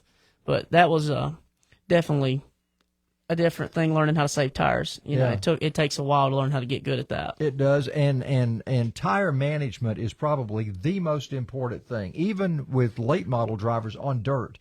You'll burn that right rear off if you don't watch what you're doing. And I've seen so many guys that go through a period of doing that, they don't know exactly how to keep those tires running well. Yeah. And so it's a difficult thing. That's one good thing. Like, we always go back to the Legend stuff, but the Legend stuff taught me so much about conserving stuff like that, and that's one thing. But now you're running a DOT tire. Yeah. With Legends. It's a harder tire because it's made to last all season. So how do you learn tire management when you're running such a hard tire? Well, you just get them hot. You'll get the brakes hot. I actually have a funny story. When I was at Charlotte one year, we were running at the end of the year. It was a big race up there on the quarter mile. And I, didn't really know much about saving them. I was a 12, 13-year-old kid. And I got the brakes hot on the front, and I went down in the corner. Now, the rear was drum brakes, front's disc brakes. It got the calipers and all hot, and the rear brakes, they still stuck because they were drums. I went straight off in the grass. So I had no front brakes at all. It took off sideways with me, and I didn't know what had happened. So I tried to straighten it back out, and all I could do was go out through the grass, But that was the first lesson I learned about saving your brakes, because you always hear them say, save your brakes, save your brakes. Right. And people don't know till they've been in that position. So. Well, one of the things at Anderson Motor Speedway, where a lot of the guys are going to be running the dirt cars on asphalt tomorrow night, I've noticed at Anderson, man, you'll see those brake rotors just glowing red. Yeah. At Anderson, especially of all places, they'll just glow red like crazy. Yeah, on them big, when they get about like over 40, 50 laps on an asphalt car, they usually start to get oranger and oranger. And you can tell who's really got a free race car or who's got a good race car by those front rotors about lap 50, lap 80, somewhere in there's when you start telling it. Yeah, the lighting wasn't always so well at Anderson, and it was so funny because you could see some of the guys. I mean, those brake rotors would just shine like the moon when they would go down in turn 3. Yeah, it looks like the sun up on a wheel. Yeah, it's a sight, but it's pretty neat to see that though. Pretty amazing. Not going to change anything whenever they go to Anderson. A lot of the guys are going to run their dirt cars with the same setup that they have for dirt, and I don't know how that's going to work out. I don't know. I don't know enough about it to really talk about it, so I don't really know. I just know it's going to be a really interesting thing, and I can't wait to see it. And I hope I have a good turnout, because that might be a once in a lifetime deal. But you hear a lot of people over 50 talk about, we used to run our dirt cars on asphalt, right? Yeah, and so that's different though. Yeah, it's a completely different day and age, but it's still going to be interesting to see that. Well, we got several guys that are practicing at Anderson right now, and they were supposed to end their practice around 8:00. So we're hoping to be able to get some of them on and talk with them. Joey Coulter is one. Another's Matt Gilbert. Matt's been over there practicing all evening. So we're going to try to get hold of him and talk with him too, because it's been an outstanding time to try to get a little practice in these dirt cars. Thank goodness they had that tonight to be able to do that. So we'll be talking with them and going over there in just a little while. So Anderson Motor Speedway tomorrow night. It's 3/8 mile track. It's actually a little bit out of Anderson, more in the kind of Piedmont area. Yeah. I guess that would be the Piedmont community. I want to say it's exit 27. Yes, 27. 27. Yeah. And it's just a great little racetrack, man. If you haven't been there in a while, you need to go check it out. Back in a minute to talk more about it. It's the Jackie Jones Chrysler Dodge Champ Show, My Country 99.3 WCON. We're here every Thursday night. Mid-South Cage Equipment is one of the largest builders of poultry houses in the Southeast. At Mid-South, they welcome your questions about new technology in the poultry growing industry. From construction to final equipment installation, Mid-South Cage Equipment is your one-stop shop for the poultry grower. Chore time bins and augers, Ziggedy drinking systems, and cool air handling systems are just a few of the top brands available at Mid-South Cage Equipment on Highway 29 north of Royston. I've just got to tell you about the folks at J&C Auto Care in Toccoa. My truck was blowing oil all over the place. Well, I took it to several places who just couldn't figure out what was going on. But Jason and Clay knew exactly what to do. And you know why? They've been voted the best repair shop in Toccoa 2 years running. They're locally owned and operated. Check them out at 70 Mize Road in Toccoa. J&C Auto Care. Hunting season is just around the corner, and it's time now to think about that great mount you're going to be hanging on your man cave wall. Hugh Bryant at Antler Creations Taxidermy can fix you up with the best specimens in the area. After all, he's been doing professional taxidermy work for over 30 years. And don't forget your fish, turkeys, pheasants, and other animals to be admired as well. Hugh knows you want the best, and that's what he offers. Just bring your harvest to 1554 North Fairview Road in Livonia.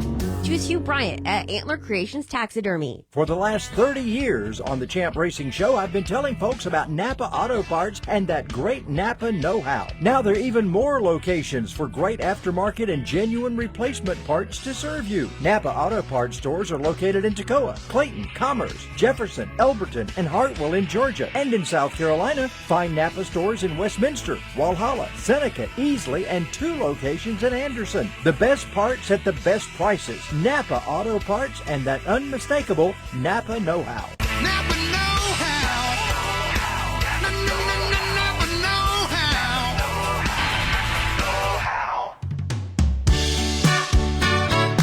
Stay out of the kitchen on race day and race on over to Los Amigos instead. Their authentic Mexican cuisine will satisfy every craving. Their burritos are jam-packed with flavor and fresh ingredients, not to mention crispy taquitos, loaded nachos, and all your other Mexican favorites. Enjoy live entertainment on the weekends and karaoke every Thursday night. Los Amigos is open 7 days a week on Big A Road in Toccoa.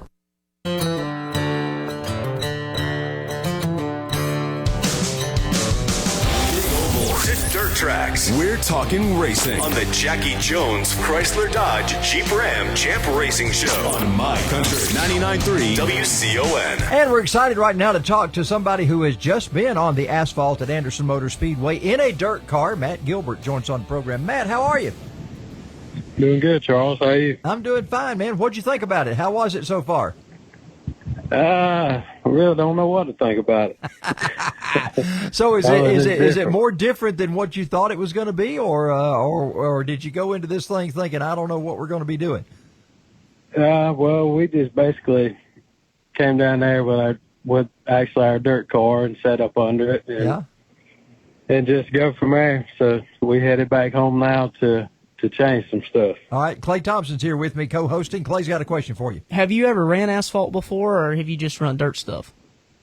About 10 years ago, I drove David Darnell's mini stock for a couple races, but that was 10 years ago. And That's a good one to be in, though, ain't it? That 28 car. Yeah.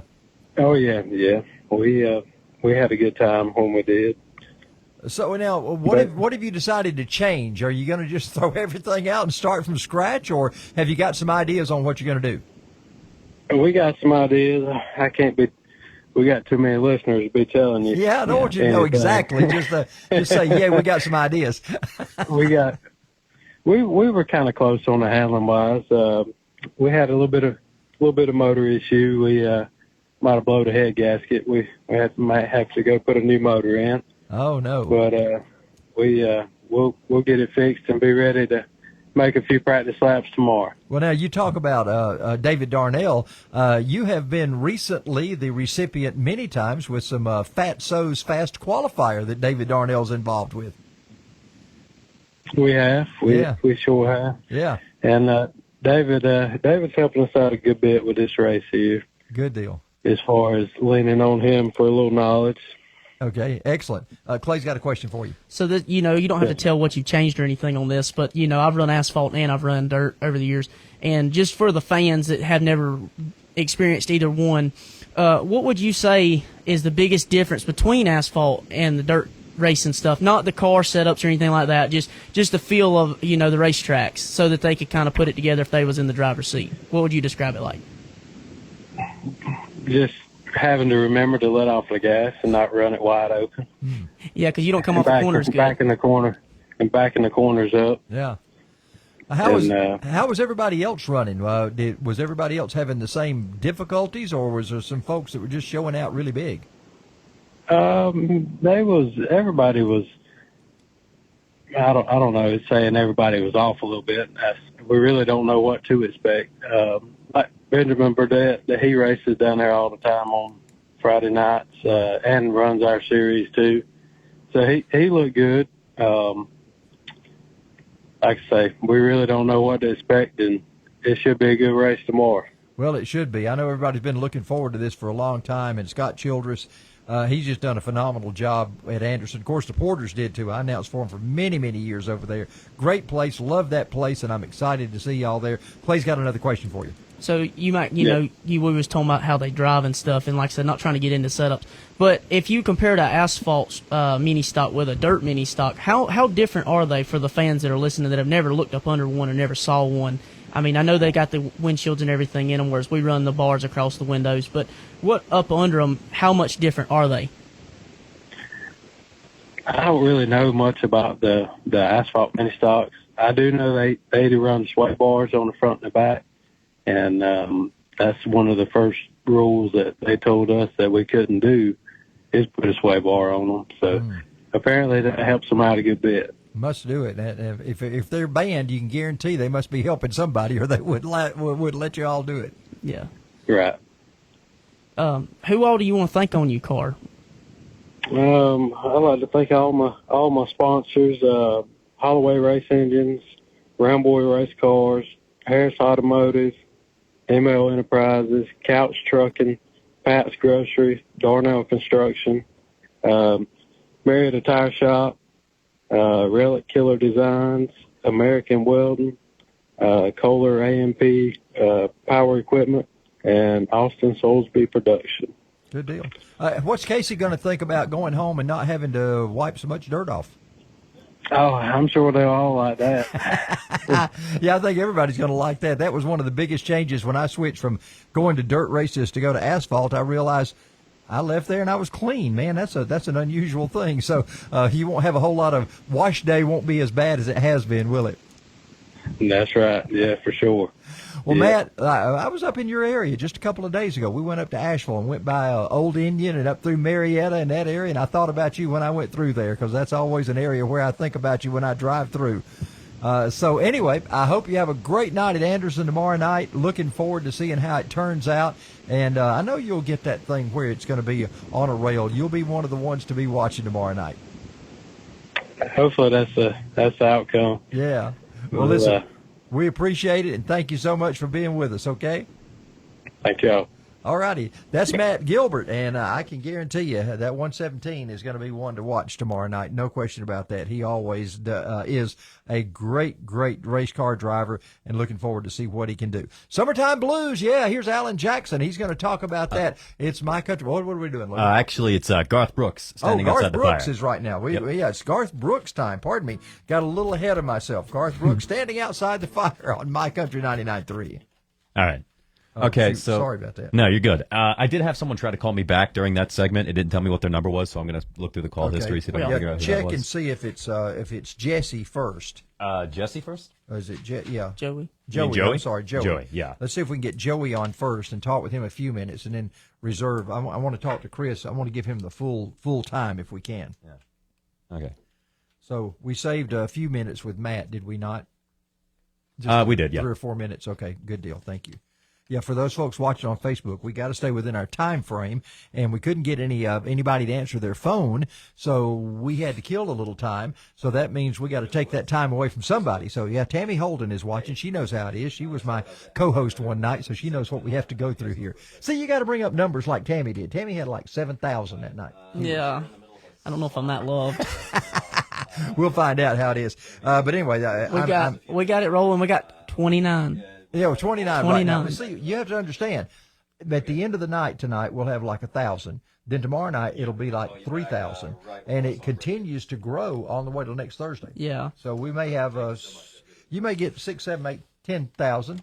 You may not 6, 7, 800. You may not pull an Aaliyah Stevens at 8,500, but we'll see. Okay, so. All right, what we got? That was Chris. That was Chris Woods calling us back. Okay, so he's ready to go now? I told him I'll call him back right before the end of this song break. Okay, so we're going to have him as next guest. We should be, yes. Okay, so after him, we'll do Summertime Blues, right? Let me double check that. That should be the case. Yes. Okay. Yeah, you just got ahead of yourself. Yeah, well, I was going after Matt, and I realized we had changed the format. Yep. So, can you try Joey and just tell him that we'll pick him up at the 8:45 slot, 8:42 slot? Sure. Okay. I got a couple of questions for Chris, just for the listeners, if that's okay. Sure, yeah, man. Anytime you want to chime in, it's all up to you. So now we've talked about racing. Let's talk a little bit about the car lot and how you got started into that. What's Tammy saying? 500. Oh, that's not Tammy that said that. Oh. Let's talk a little bit about the car lot and how, of course, family business. That's right. But you've kind of taken it to a new level. Mm-hmm. So what have you done as far as marketing to change things? Well, my granddad started it in 68, and my dad took it over in 88, and I took it over in 22 on the car lot side.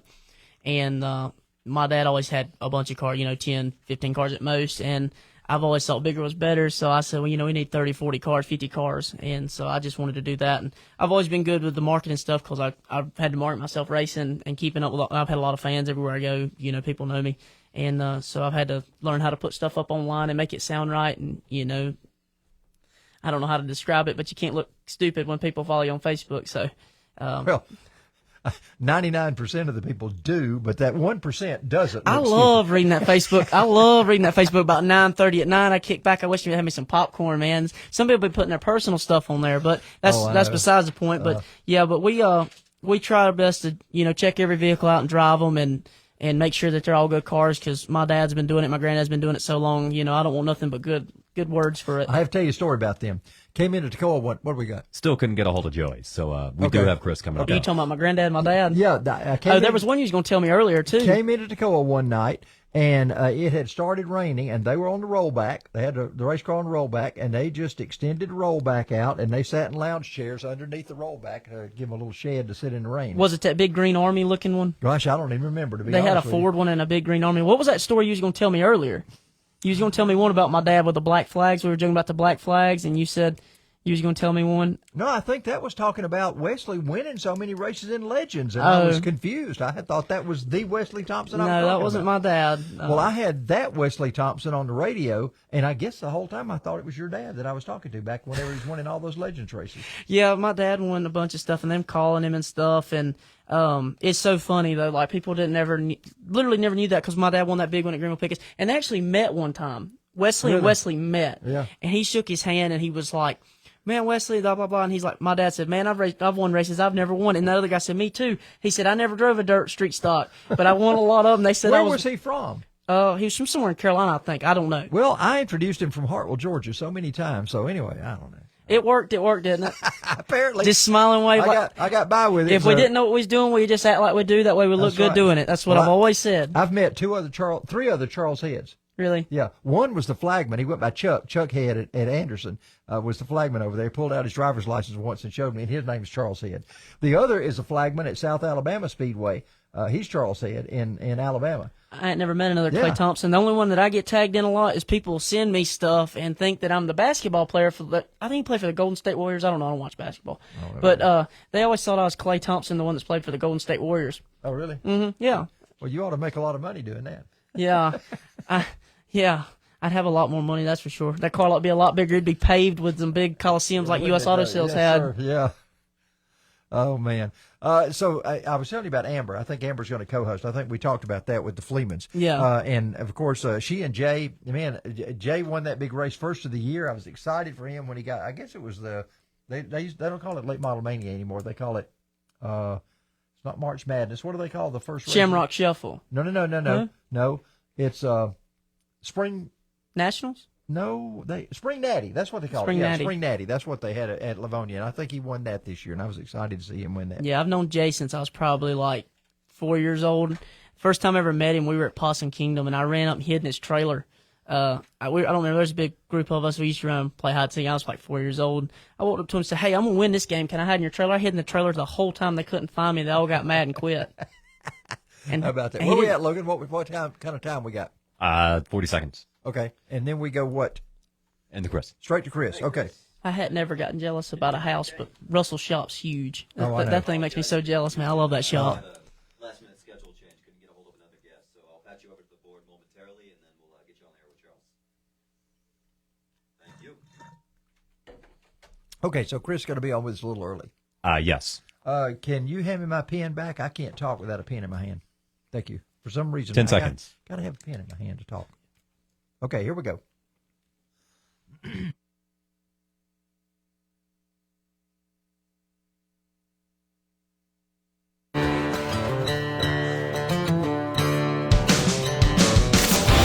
Get weekend results with the Champ Racing Recap, presented by Jackie Jones Dodge Jeep Ram. Monday morning at 8:45 on My Country 99.3 WCON. Yeah, I'll be joining Joel and Mary on Monday morning. We'll be talking about the race from Bristol this weekend. That'll be a lot of fun, and also maybe some local stuff too, but not much local happening this weekend. But there was a whole lot of local stuff happening this past weekend at Winder Barrow Speedway. Chris Woods made it happen in two different divisions, and I tell you, anytime Chris wins both of those, I just got to get him on the radio to talk about it. Chris, how are you? I'm good, Charles. How you doing? I'm doing fine. Man, congratulations. How many does that make total for you this year?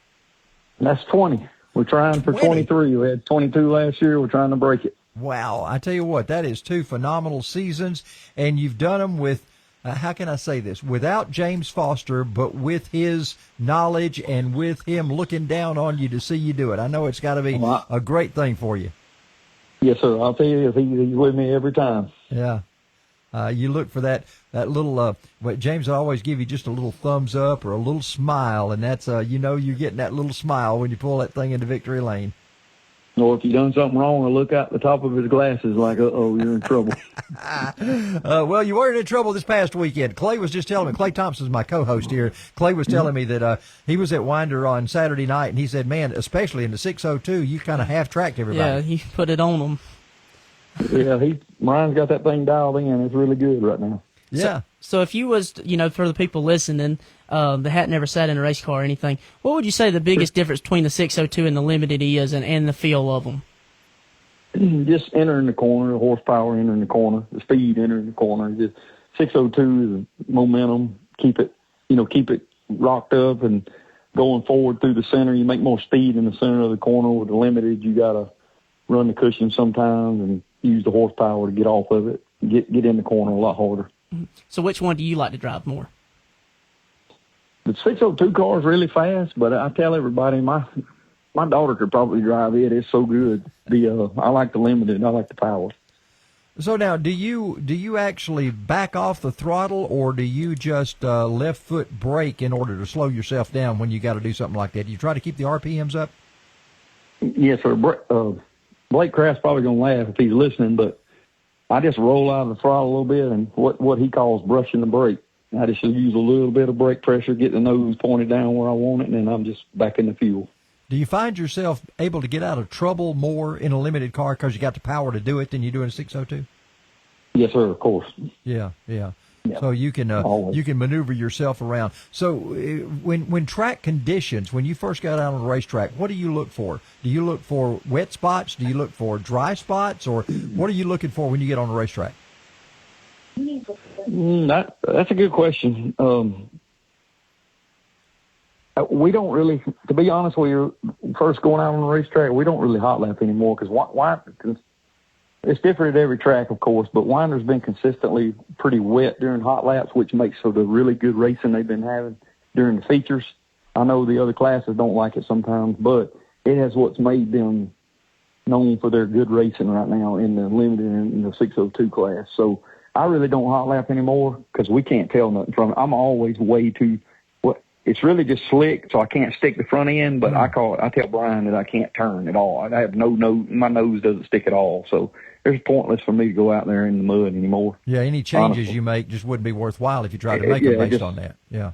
Yeah, there's no diagnosis for the car in that mud because the front end just sliding anyway. And we like to be pretty tight in the 602 car, and it will never turn in those conditions. So we don't even mess with it. Gotcha. So on the tribute car, I like that car. It's sharp. The black car you've got. Thank you. All the pictures of it, is that stuff that races that he's been at with you, or is it just his best pictures, or what all is the tribute on that car? Because it's a nice car, and I've looked at the pictures of it when I saw it on the racetrack, but I wasn't sure if all the pictures were stuff from you or just his best pictures. That's another really good question. Those are pictures. There's some of us on there, but most of them are from drivers he's had over the years that he's brought success to. Mm-hmm. You know, I don't think there's. I'll be honest with you, I don't think there's anybody that's ever drove a James Foster crew chief car that has not won races. Yeah. That's right. Yeah, James helped my dad when my dad had a Newberry Wright. I'd say it's probably 2005 or 6, and he said that was the best driving car he ever sat in. He said James could just make one go around the racetrack like nobody else could, you know. He could come over there, and he wouldn't even tell you what he was going to do. He would just do it, and he'd say, "You ready to go now?" That's it. He had a magic touch. Chris, I know Brian obviously worked with James quite a bit, but I think all of us are surprised that Brian has become the crew chief that he has in very hasty and bad circumstances. Yes, sir. Brian's always known exactly what he's doing. I mean, he's learned more and more the past couple of years, but he's always known what to do. He's more aggressive. He's more aggressive. I think I've told you this before. He has a more aggressive style than James. James did the same thing every week, but not, it was just a regular program. He did that same thing every week and then maybe try a little something here and there to experiment with it. Brian will throw the damn kitchen sink at it. I mean, he gets after it. Yeah. Wow. Clay, you had a question? What if you guys go out there and, people that don't know James Foster, I was fortunate enough to know him and Brian. We good friends, think a lot of Brian and his whole family and James. And what would you say is the best James Foster story that you have that's a good story for James? That you can tell on the radio. That you can tell on the radio, Oh, I really don't know a story because, I was only with him for 2 years. And just his mannerisms and the way he, conducted himself at the racetrack. He was always quiet. Like Charles said, if you did something good, the best you're going to get from James is a thumbs up or a little smile and a nod of the head, like you did what you were supposed to do. Yeah. But if you did something bad, he would give you that look over top of his glasses like, what in the heck were you doing? Like, what were you thinking? And I've had that a few times, and they would tell you just like I would. It's like getting scolded. I mean, I'm not a kid anymore or anything, and it was almost like getting scolded. So have you had more of the thumbs up, or have you had more of the look over the glasses over the years? Which one? Well, started out to look over the glasses, but it got better. So what would be the biggest difference between the Barry Wrights you had and the Longhorns for the people listening? The steering. The Barry Wrights are eat up with traction, but I couldn't get the steering feel. I couldn't get scotched on the right rear and the steering I wanted. They had all the drive off you want. Like you have to free them up a little bit, but I couldn't get I love working with Barry and them because they were always good to me. Great people, super nice people. It's just I couldn't get the feel that I get with this car. Gotcha. And I'm no expert by no means, guys. I just go at this the best I can, but there's a certain feel you look for. You've only won 45 races in the last 2 years. You're no expert, right? I appreciate it. Lap me twice, yeah. Hey, Chris, hang on a minute. We're going to come back and talk some more. You good with that? Yes, sir. Chris Woods is our guest. He was the double winner at Windermere Speedway last weekend, and got a big James Foster Memorial coming up. We're going to talk about that in just a minute, too. It is the Jackie Jones Chrysler Dodge Champ Show on My Country 99.3 WCON. Do you remember as a kid riding along with your Tonka toys, dozer, and dump trucks? Well, that childhood memory can come to real life at Simpson Trucking and Grading. Now, Simpson is looking for men and women who want to work and who know the value of a hard day's work and who want to get paid well for doing it.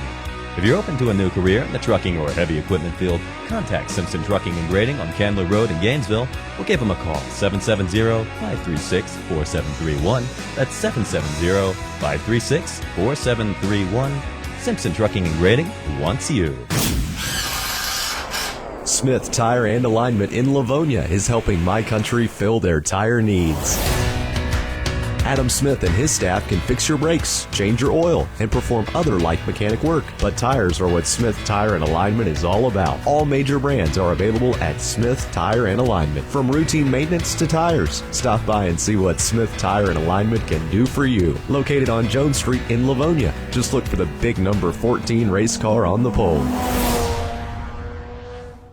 You know what Debbie and I don't do anymore? Clean our pool. That's because we've hooked up with Aquabot of Georgia. The Aquabot robotic pool cleaner is #1 in pool cleaning technology. This amazing robotic technology maps the pool floor, scrubs and microfilters your water down to 2 microns, saving you time and money on expensive chemicals and water. You simply plug in the tangle-free power cord, drop it in the pool, and walk away to enjoy your free time. That's it. Stop by Aquabot of Georgia in Gainesville at Chastain Janitorial and see our friends Shane and Debbie Chastain. They'll hook you up. They've served North Georgia for 30 years. Check them out at aquabotofgeorgia.com. Your pool cleaning days are over. It's the Stephen Ragg Memorial on October 12th at Toccoa Raceway. This year, the limited late model winner will receive $10,000. Come witness drivers vying for the richest purse in Toccoa Raceway history. Also on the program will be the 602 late models, the modified streets, the stock 8s, the Toccoa Pro Trucks, the open wheel modifieds, the 602 Chargers, the stock 4s, and the front wheel drives. It's going to be the biggest limited late model race around, October 12th at Toccoa Raceway. The fastest 1,650 feet of clay in Georgia, Toccoa Raceway.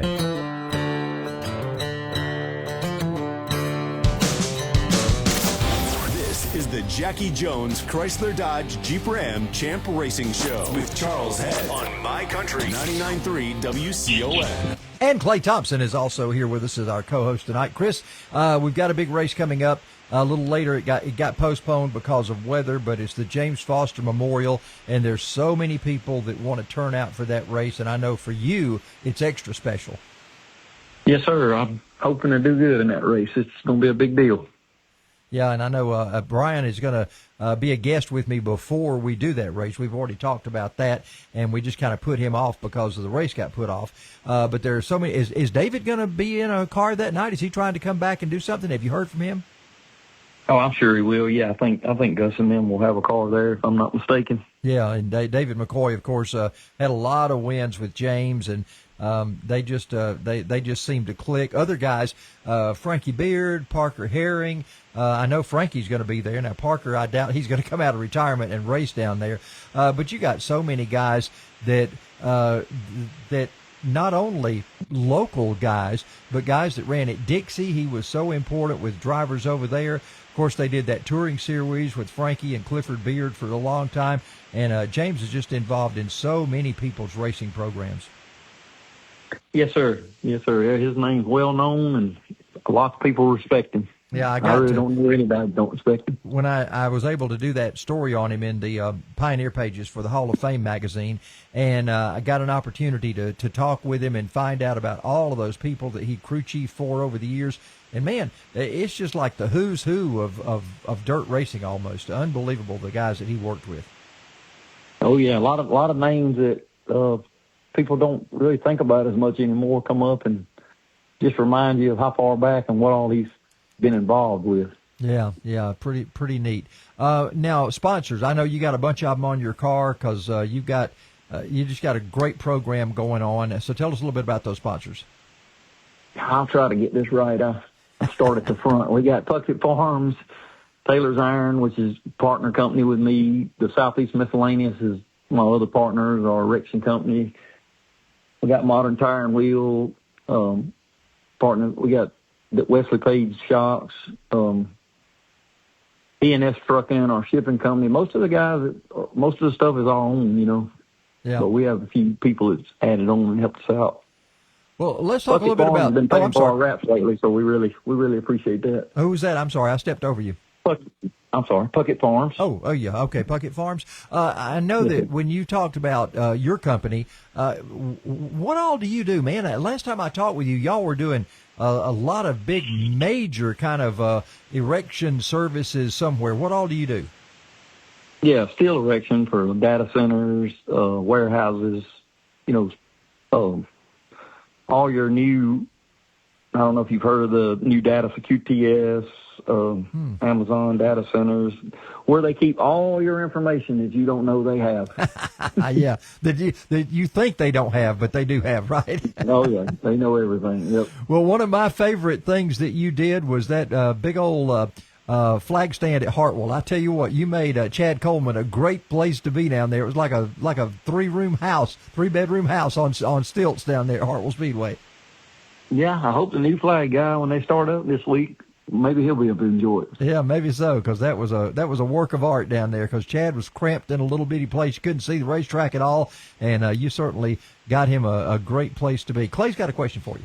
Tell us a little bit about your racing history, Chris. I remember you when I was probably 10 years old at Hartwell. That's probably the first time I think I remember seeing you. I want to say you had a Barry Wright back then. But how long have you been around racing, and what's your racing history, probably past that? I did it for a while, quit in 2006, swore I'd never go back to it, and ended up going to the racetrack in 2000, I want to say maybe 2012 or 13, with a friend of mine. I helped him get his limited ready, and we went out and won the race that night after him not racing a year and me being out of it for 10 years or more. We went back and won the race that night, and a week later I had a late model again. So it just started from there. So all you raced was late models? I run a class called modified 4-cylinder back at 100 years ago, but it was really an open. You can run anything as long as it was a 4-cylinder engine. Yeah, I remember those modified 4s. We used to have what we called a stock 4 and then a modified 4. And, modified 4, they had a different sound to them. I mean, they were just completely different than anything else. Mine was basically, to be honest with you, a mini late model. I built a homemade floating birdcage rear end. We had a mini quick change out of a Grand National, like a NASCAR Grand National car. Yeah. I had a actual late model style front end with A-arms and lower control arms. So it was pretty much all custom made. It was a late model frame, an old late model frame I bought from somebody and shortened it up, narrowed it up. Wow. Now, I remember reading that article. I want to say it was Dirt on Dirt, and you can correct me if I'm wrong. Did Dirt on Dirt do an article about you, or was that your article that you wrote, Charles? I don't know. I wrote the one about it was about Foster, but they had interviewed Chris. Yeah, I think I had Chris, some words in there from Chris on there also. Okay. I didn't remember if it was Dirt on Dirt or if it was Charles. No, it was Dirt on Dirt, and they did a big article about our team. I mean, us having a lot of local wins, and then it was an article to honor James. Yeah. Now, who helped you before James? Because I remember, like I said, you said you'd been with him 2 years, but I remember you way past that, probably 5 or 10 years ago. Who helped you before James did? Did anybody, or did you do it yourself? So you're bringing up the times when I wasn't winning ever. Got to talk about the good and the bad both, right? Well, you won some races back then. A few, very few. We went from 5 a year, maybe 3 a year, 5 a year, to over 20 a year. So yeah, it was just myself and friends. I got you. And Chris, how did you come up with the 17 number? What's significant about it? Just growing up, or going around the racetrack at Winder when I was younger, Stanley Hill and a couple of other guys over there, I always liked him. He was just always one of my favorites, and I always just wanted to be number 17. Yeah, Stanley was a tough racer, and we saw him a few years back in open wheel modified. He got back into it once. My dad was laughing about that because they used to race together in the 80s. He said Stanley was the man to beat. Boy, Stanley, I've seen some great races, and I've seen some great controversies after some races too. We won't get into that. Hey, Chris, man, thank you so much. Hey, by the way, let's talk about Brian and the crew. Who all you got that helps you? So Brian every week is the leader. He'd tell us where to go, where we're going to race, what we should do. Then we got Heath. He does a lot of work for us. It works for me too here at the shop. Oh, does he? Okay, cool. Oh yeah, yeah. And they do the washing and setting up the tires and all that. And then both Brian's boys, Lucas Bryce and his youngest boy Nolan comes with us a lot now, so they're really into it. Those boys have learned a lot, especially Bryce. He is on it. Yeah, he really knows what he's doing. I'm very proud of Brian. He's taken the torch and running with it, and I think he's turned the wick up a little bit, and it's running a little brighter even right now. Oh yeah. Hey, Chris. Yeah, I think he enjoys winning as much as I do, I believe. Yeah, I'm excited for him. We appreciate you being on the program. I know it's kind of a struggle getting you on because you're so busy doing stuff, and I appreciate you taking time to be with us tonight. Yes, sir. I appreciate you having me. Are you sitting in a deer stand right now? I was earlier. Actually, it was my last hunt before I have to go to Michigan tomorrow. Oh, was it? Okay. Well, listen, you have a great weekend, and we look forward to seeing you soon whenever the James Foster Memorial rolls around, okay? Thank you, sir. Appreciate you having us. Chris Woods, always a great guy, great interview, and thanks to Chris for being on the program with us. Alan Jackson is with us right now, as a matter of fact, little Summertime Blues on My Country 99.3 WCON. Okay. All right. So I guess I never did get a word back from Joey. Well, I called him several times, and you texted him, so Yep, if we're not getting anything. So he was trying to work it into his schedule because he had something going on tonight. Yeah. So apparently that just didn't get worked into the schedule. So tell me what we're going to be doing now the rest of the show. Well, we've got, let's see here, 2 breaks after this one. We're already at 49. We are, yeah. So what if you time want do you go off? At 9 o'clock. Okay. So if you want real quick, we got 2 songs playing right now. I can cut that Carrie Underwood song at the end. You can come back, make a short segment out of the two of you. We'll take another break, then come back, roll into the close. Okay. All right. That's what we'll do then. What do you want to talk about? Anything? I want to talk about what you've got planned. Do you have any racing planned or anything like that? We'll just go from that angle. Okay. I got you. Okay. And have we talked about your personal sponsors that you have? As well? No, I if you don't mind, I'd like to thank all of them. That's what I said. I want to give you opportunity to do that. So that's what we'll do when we come back. That'll work. All right. So now let's talk a little bit more about me and you. And we found out from Russell Shore.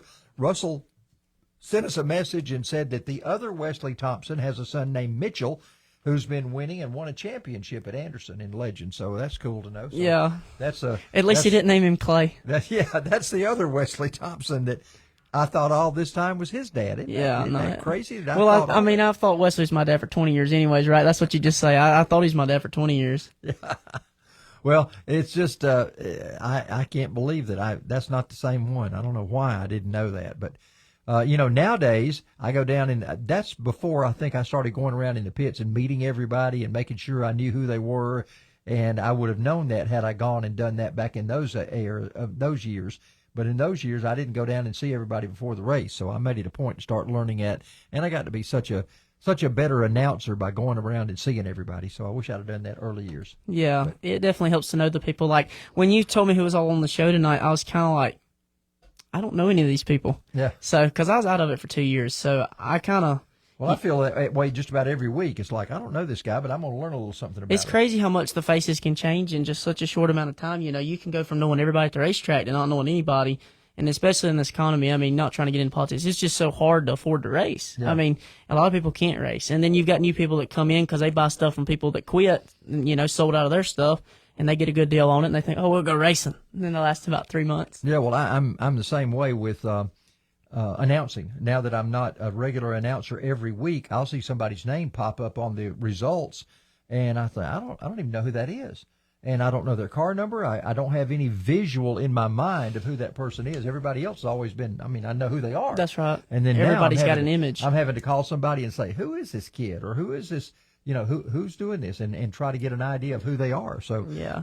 I've noticed that's been a little situation. Like you say, things change fast. Everything. On all of our race cars, we run a woodpecker on the roof. And a lot of people don't know this. But the woodpecker is actually a tribute to my granddad because the last car he won every race one season except for one race at Livonia Speedway. And this was like the cadet class or whatever. I don't know what they called it in 1970, but I think it was the cadets or rookies or something.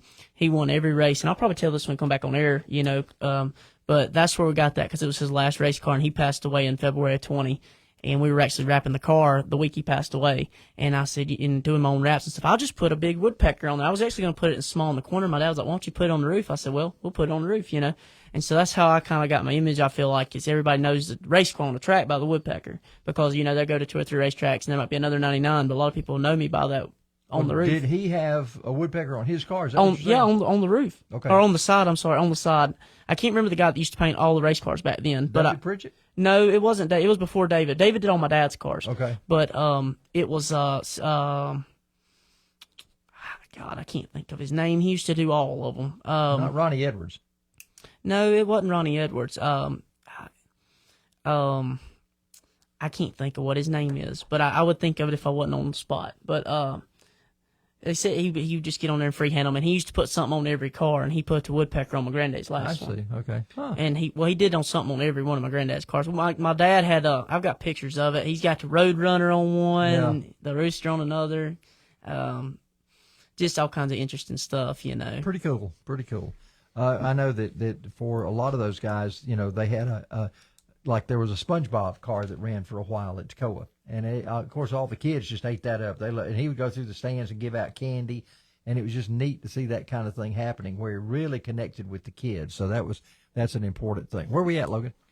We got about a minute left, and this next segment between the two of you needs to be pretty quick. I'd say no more than 2 minutes. Okay, all right. So I got a good story about my dad with the. I don't know if we'll have time for that. Oh no, it isn't too long. We may have to do it during the break.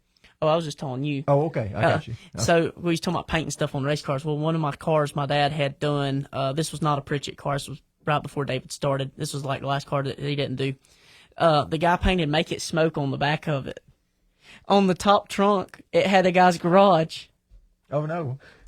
Oh well. They had to go back and repaint the car and paint it two different colors because it had a garage on the trunk, and on the back of it said "Make It Smoke." Oh my goodness gracious. Oh well. Oh. All right, T-minus 15 again. Okay, 15 seconds. Yeah, have to be quick about this. This is our 2-minute break. 2-minute talk. 2-minute talk at most. Okay. Like at tops. But that's what we're doing right now. It's coming back and talking. Yeah. Okay. We can I'm going to have you do your sponsors. Okay, that'll work.